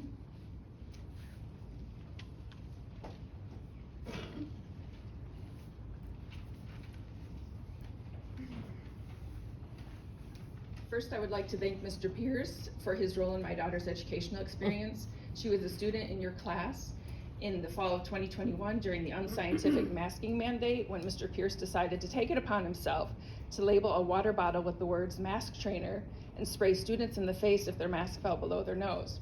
She was appalled at this inappropriate and intimidating behavior and notified the principal with her concerns. She received an email reply that never addressed Mr. Pierce's actions, but only praised Fenton schools for all they've done to educate their students. Thus, she decided to go virtual for the remainder of the year, then opted to homeschool. She graduated a year and a half early and is now attending college at 17. So thank you, Mr. Pierce. I would now like to speak about the badges that have been sponsored by the NEA, MEA, and FEA that are meant to promote inclusivity and equity. Why did the FEA adopt a badge sponsored by the NEA to be worn by teachers with a QR code on it that had a direct link to sexually explicit material? A link that takes students to a cartoon-style animated resource page where they can explore such topics as rimming, hooking up, oral sex, anal sex, pornography, masturbation techniques using toilet paper roll sleeves and banana peels, and a quick hide button on the top so the child could quickly exit the material if presumably an adult were to walk in and see them exploring the content. Why did it take members of this community to address this to the board before Ms. Prue told us in February that she made up her own badge for the FEA with symbols primarily representing different sexual expressions? Why has the FEA not notified your parents that teachers are wearing these badges in grades K through 12? This is exposing children as young as 5 to symbols of sexual ideologies. Hasn't Fenton just been awarded a grant to hire an additional school counselor for students to safely go to if they're having issues or anxiety or confusion? Are there policies in place that teachers must follow if approached by a student with questions as to what all these different made-up color combinations mean? Are the teachers allowed to answer these questions and explain what each means?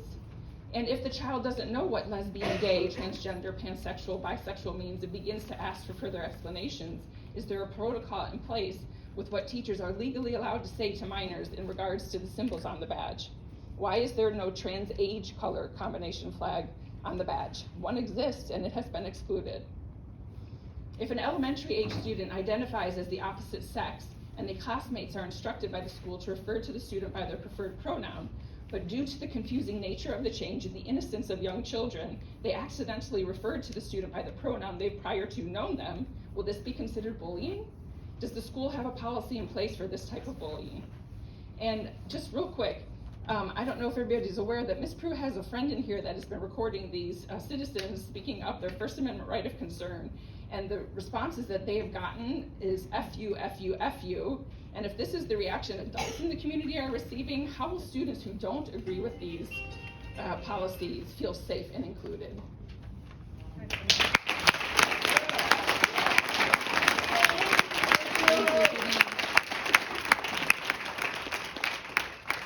Before I move on, I do want to point out in the Open Meeting Act, I do need all comments to be in a civil manner with respect, and the public participation of the meeting cannot be used to make personal attacks against a school board member or school board district employee. So please make sure we are refraining from doing that.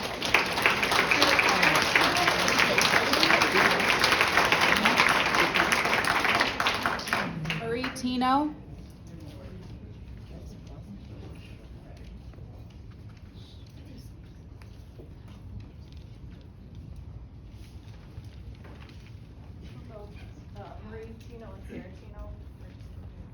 Make it quick. Right. I'll go first. I'm Sara. I live in Linden. This is my ex-wife. We get along very well. And we have a son at AGS. A lot of the statistics I had were already said, so thank you. When I was in high school in the 90s, as a sophomore, I had a teacher who had a little pride flag sticker on her desk. And as a person that was kind of not really sure what was going on, right, with my feelings and things like that, I lived in a religious household, and so it was not okay for me to say who I really felt like I was at home. But this teacher, having this sticker way back in the 90s, changed my life. So I just wanted to point that out, and we're still talking about this 25 years later. You can do your part. So 8 years ago, I stood up in front of the Fenton City Council to help pass an ordinance for non-discrimination, which also covers the Fenton schools. You know, my wife and I wanted to raise our son in a community but with equality. There were protesters there, and at that time, the Councilwoman Cheryl King stated, you know, this was a civil rights issue. This is not about religion. Religion should not, you know, it needs to stay out of this. I don't understand why we're here 8 years later in the same battle, but I'm happy, you know, back then that it passed, and with the decision that the board has made today. Our son, you know, he is at AGS here in Fenton. I asked him about the pins. He said he has not seen any. You know, he said what he notices is all the kids using, you know, you're gay is derogatory, you know, making fun of gay people. He's very proud that he has 2 moms. And if he mentions that, oh, well, you must be gay if you have 2 moms. So for him to look up and see a teacher that has an equality pin, it's not representing him, it's representing our family and just an ally up there. You know, this hateful and the gay and stuff, that's not coming from the schools, that's coming from the home. So if he can see somebody in the school that has that, it is important, you know, to kids like that as well. I hope that all the teachers, you know, the ones that are supporting this do start wearing them more, you know, and whether it's a sticker or a pin or a shirt or a flag or cereal box colors, it doesn't matter. Like, it's not gonna turn him gay, it's not gonna turn him African American, it's not gonna turn him, you know, give him a disability. You know, he is who he is, you know, and just, we love Fenton schools, we made the right choice being here. And, you know, he asked me, why are you going to this today? What's wrong with treating people equally? I couldn't give him an answer, you know, why he wouldn't want to do that. But I'm glad to go home and tell him what happened here today. The support we got.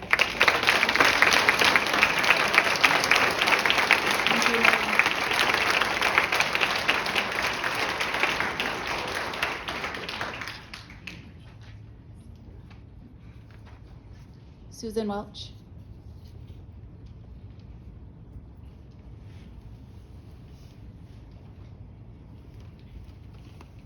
How great to see so many people who love Fenton.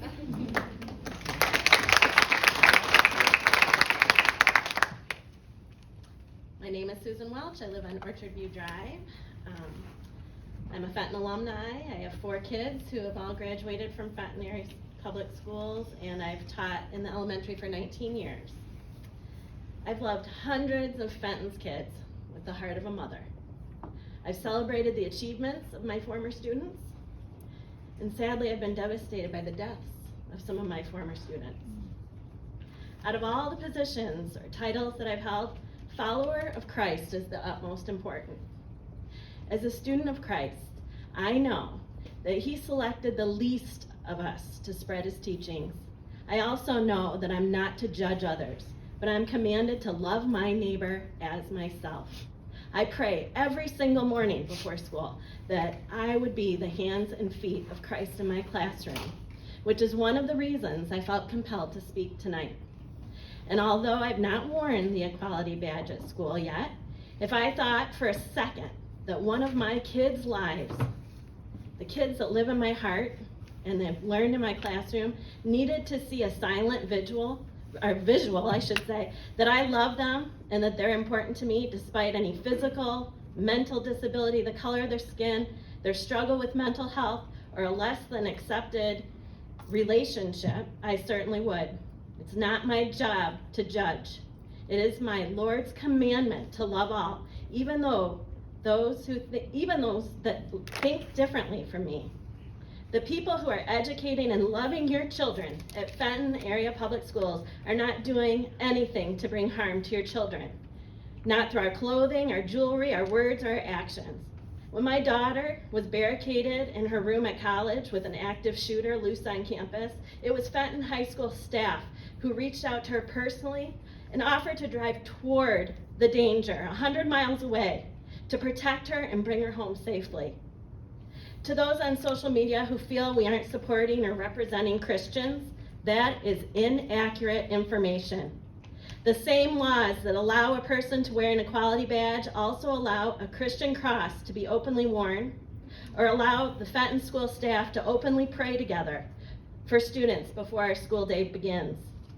Staff all over Fenton are being the hands and feet of Christ by feeding the hungry children when they forget their snack or their lunch, when giving comfort to the grieving child, when we hug and wipe away their tears, or with the willingness to even lay down our life for our students.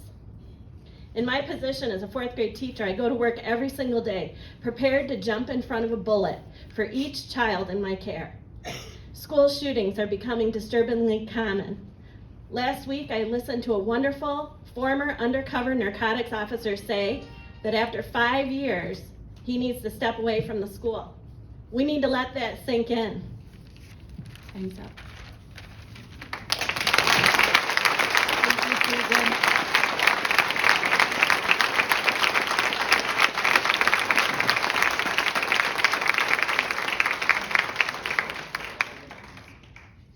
Laura Wagenlander.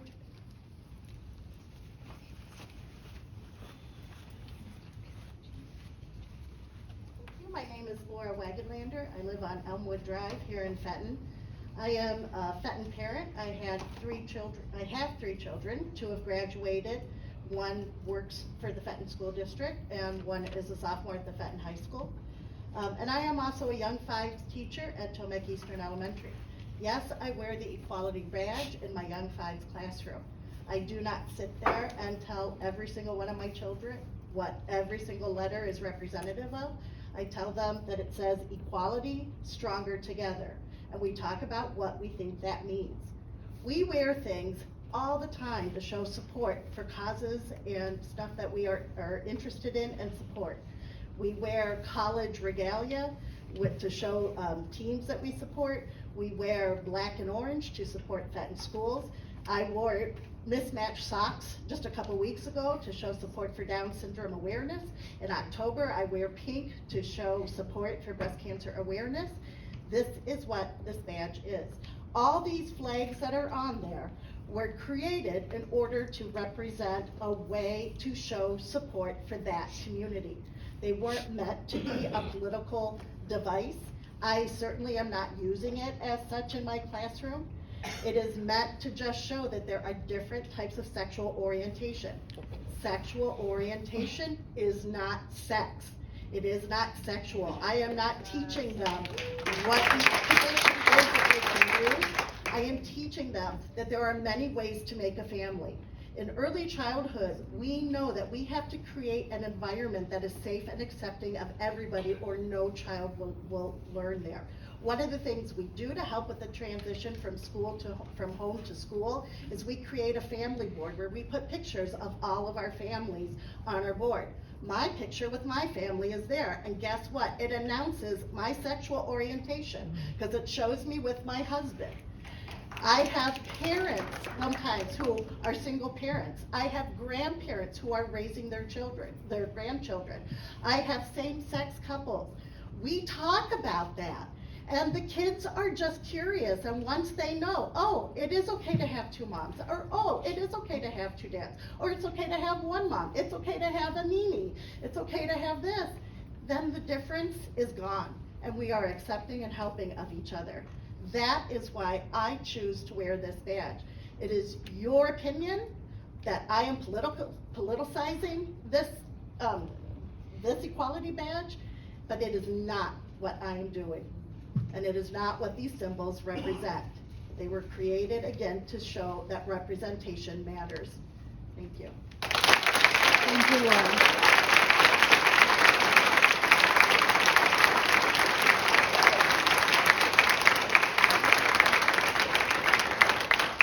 Dale Wayhill.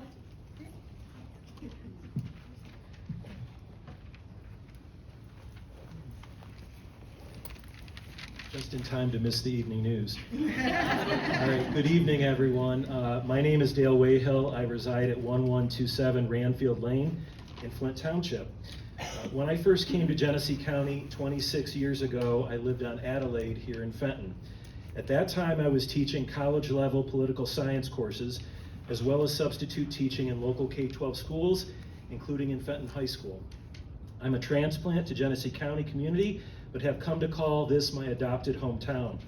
Since arriving, I've not only taught hundreds of college students about American government and politics, I've also been a nonprofit CEO, a senior level administrator in higher education, and an elected official on the Flint City Council, and currently on the Genesee County Board of Commissioners. I'm also an active volunteer on many nonprofit boards and helped to found the LGBTQ+ Pride Fund at the Community Foundation of Greater Flint. I am here tonight to remind all of us that among our nation's fundamental founding ideals is a recognition of human equality.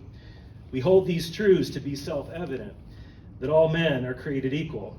As we all know, this statement was not fully actualized when it was written in 1776. The list of people who were not immediate beneficiaries of our founding belief about human equality is a long one. White men without property, all women, virtually all non-white Americans, including enslaved Africans, Native Americans, Hispanics, and Asians, the disabled, and LGBTQ+ Americans. That said, our cornerstone is that of human equality, the equal treatment, equal opportunity, equal justice, and equal worth of all. We as a people are constantly striving, however imperfectly and however incrementally, to live up to the words of Jefferson and others. Or as the preamble of the Constitution puts it, we are constantly striving to form a more perfect union. This is where you all, as leaders in public education, play a critical role. Public schools serve a mighty public purpose. Public schools, by definition, serve everyone. Public schools are supported financially and otherwise by everyone.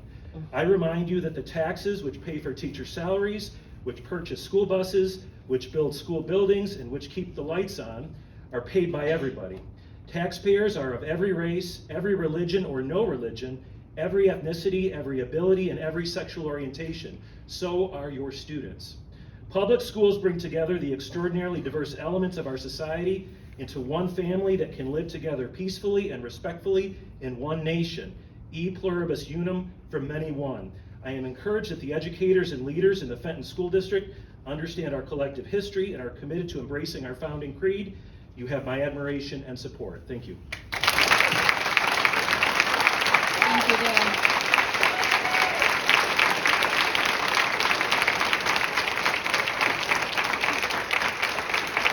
Kye Orvis. Kye Orvis.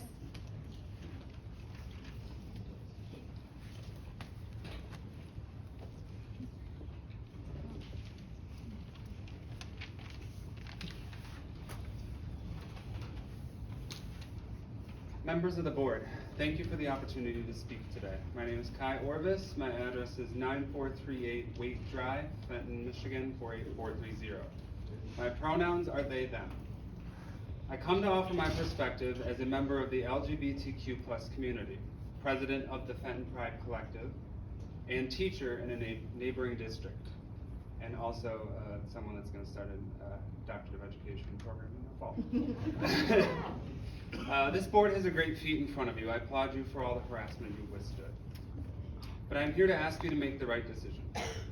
As president of the Fenton Pride Collective, I and we, most of the board is here today, I think everyone except one, are tasked with ensuring that all people of the LGBTQ+ community are treated fairly and justly, even those too young to have a voice.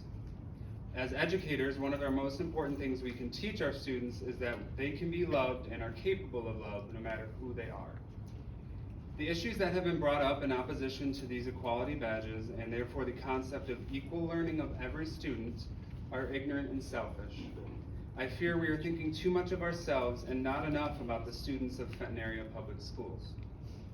Put yourself in the shoes of a student that identifies as LGBTQ+.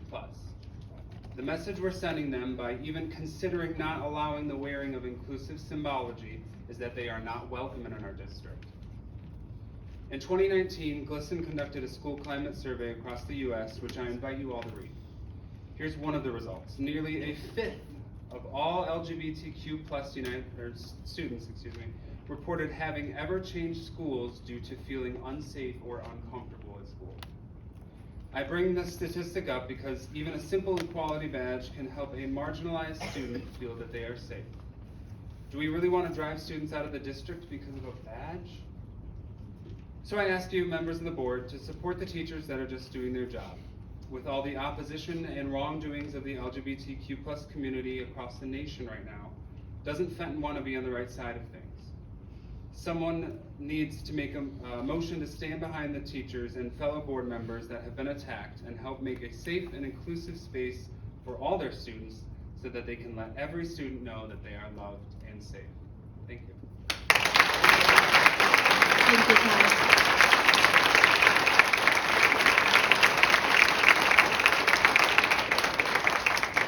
Donna Anderson.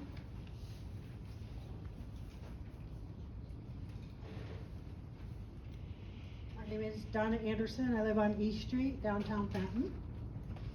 I am here as the grandparent of a future Fenton student and a concerned community member. My husband graduated from Fenton High School, and we've been members of Fenton First Presbyterian Church in Fenton for 40 years.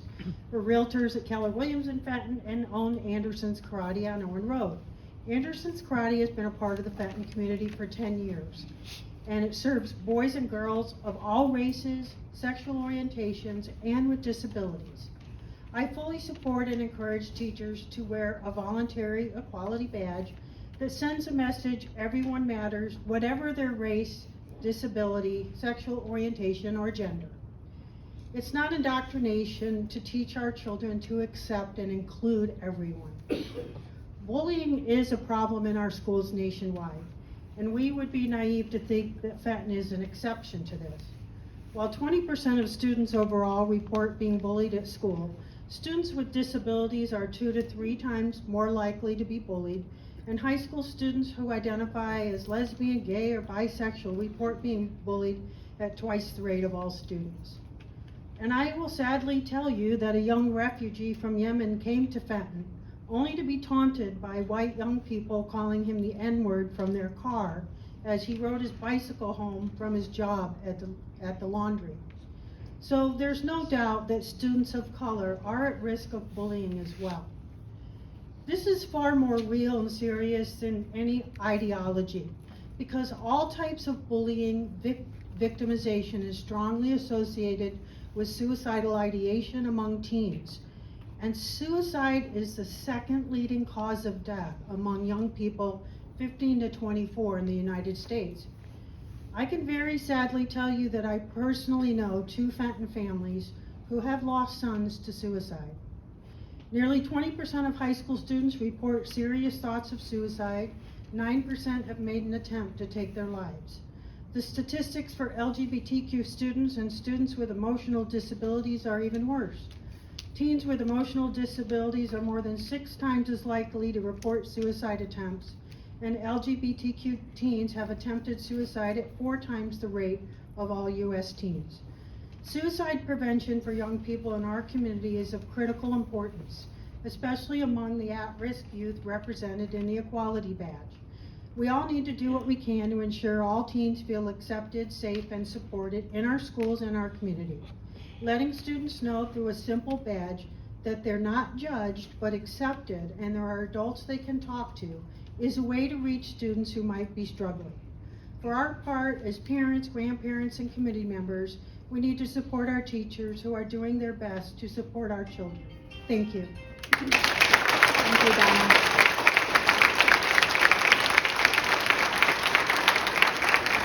Andie Oberst. Andie Oberst. Hi, I'm Andie Oberst. I live on Whitaker Road in Linden, and we chose to send our daughter here to Fenton. First of all, I would like to thank the school board. As a former educator myself, I understand your role and your responsibilities and your duties, and I really appreciate your work here because it's necessary and important.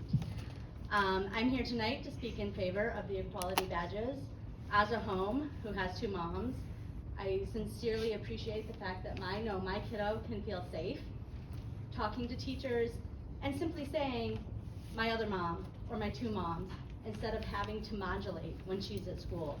She doesn't have to say, oh, my parents. She shouldn't have to stop and think about that. She should have the right to speak freely, as all the kiddos do, about her family and what our family looks like. So I just wanted to briefly say thank you to all of you, and also to all of you. Thank you so much for showing up tonight. I feel the hugs, I feel the love, and I appreciate it so much. Thank you very much. Thank you, Andie.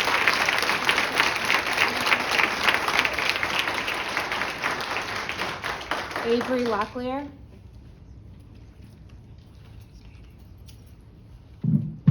Hello, I'm Avrie Leclerc. I live on White Lake Road. Give me a second to pull up my page. I was going to speak about, the statistics of children in the school district who are suicidal, children all over America who are suicidal, but I think that I am evident enough. Since I was a sophomore in high school, I have struggled with suicidal thoughts as well as self-harm. There was a question that was asked, what made teachers think that they're entitled to give mental health advice? Don't they need a degree for that, etc.? There are so many teachers at this high school who have made me feel safe and who have made me feel welcome, including Chuck Miller in the back. It didn't take a psychology degree for him to ask me about how my day was going, to ask me how I was doing mentally, to share his struggles. It made me feel seen, and it made me feel heard, and it made me feel represented, and I think that that's what the badges truly mean. You know, it didn't take a psychology degree from my band director to tell me that he worried about me over the summer when I was truly struggling, that he thought about me, and that he cared about how I was doing. As a daughter of a former teacher, I know that it is teachers' roles to care about students and to care about how they are doing mentally, because, you know, even if you don't believe in the struggles of mental health, you still struggle. I mean, you still care about the struggles of kids in classrooms, and mental health can definitely have an impact on that as well. I would just like to thank all of the teachers who have helped me overcome my battle with depression, although it's still a struggle. The badges have definitely made me feel, as a student at this school, more seen, more represented, more loved, and more cared for. Thank you. Thank you, Avery.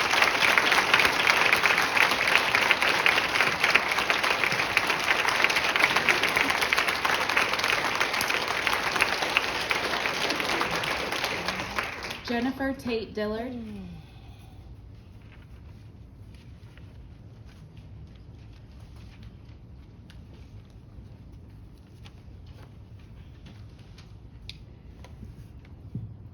Good afternoon, board. My name is Jennifer Tate Dillard, and I'm here before you today to address a sensitive issue. My son has been in Fenton Public Schools since the 6th grade, and he's a junior this year.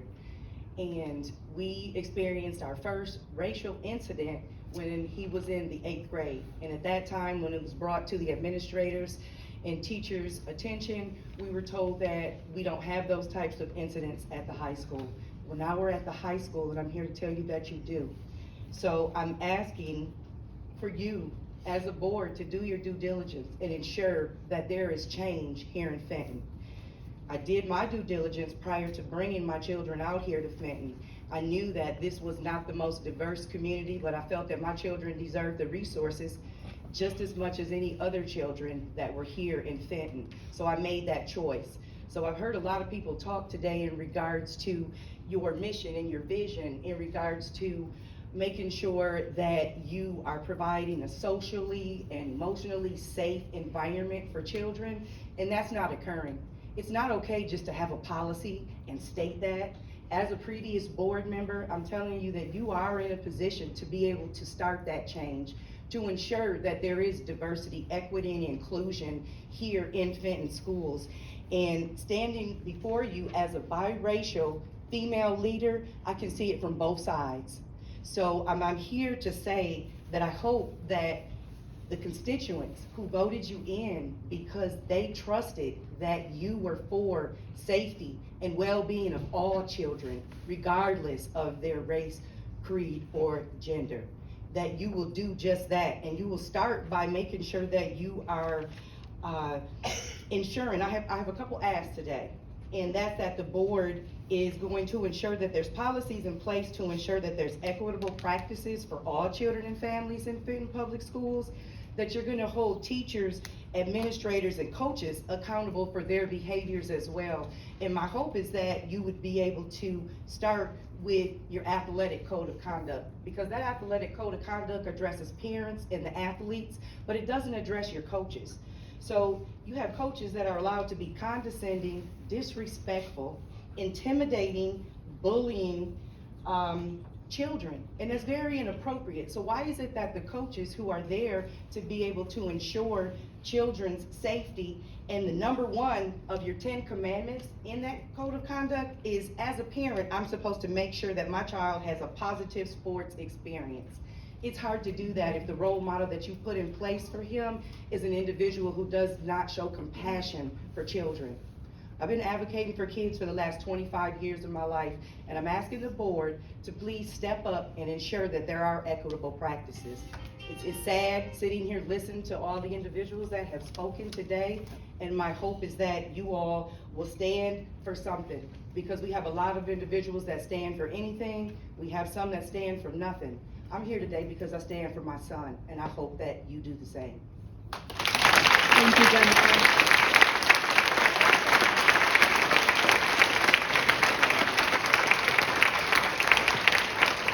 Victoria Guile.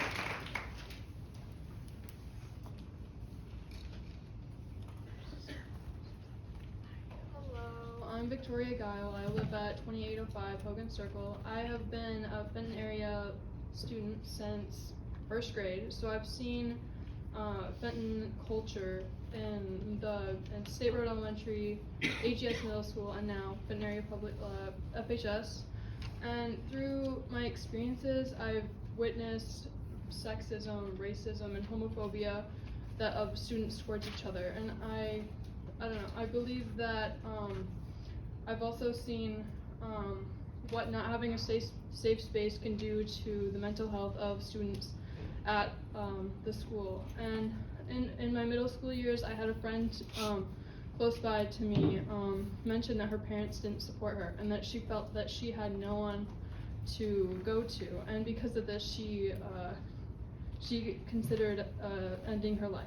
And I believe that having a safe space, just like a beacon of hope even to any of your students who are underrepresented, would provide more, I guess, a chance for them to feel supported by their community, and possibly help students like my friend in middle school so that they don't feel the need to end their life because they're miserable and they don't feel supported at home. So having that one badge won't turn your students gay, it won't make them whatever you guys don't want them to be. It's just gonna give those students who feel underrepresented a beacon of hope at school and give them a chance to feel represented. Great. Thank you, Victoria.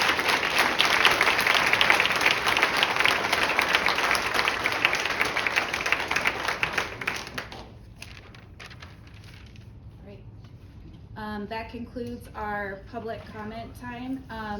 Before we move on to Agenda 8, I am going to request a quick 5-minute recess for a restroom break. Are we all good? Do I have a motion to? Okay, all in favor? Aye. Anyone opposed?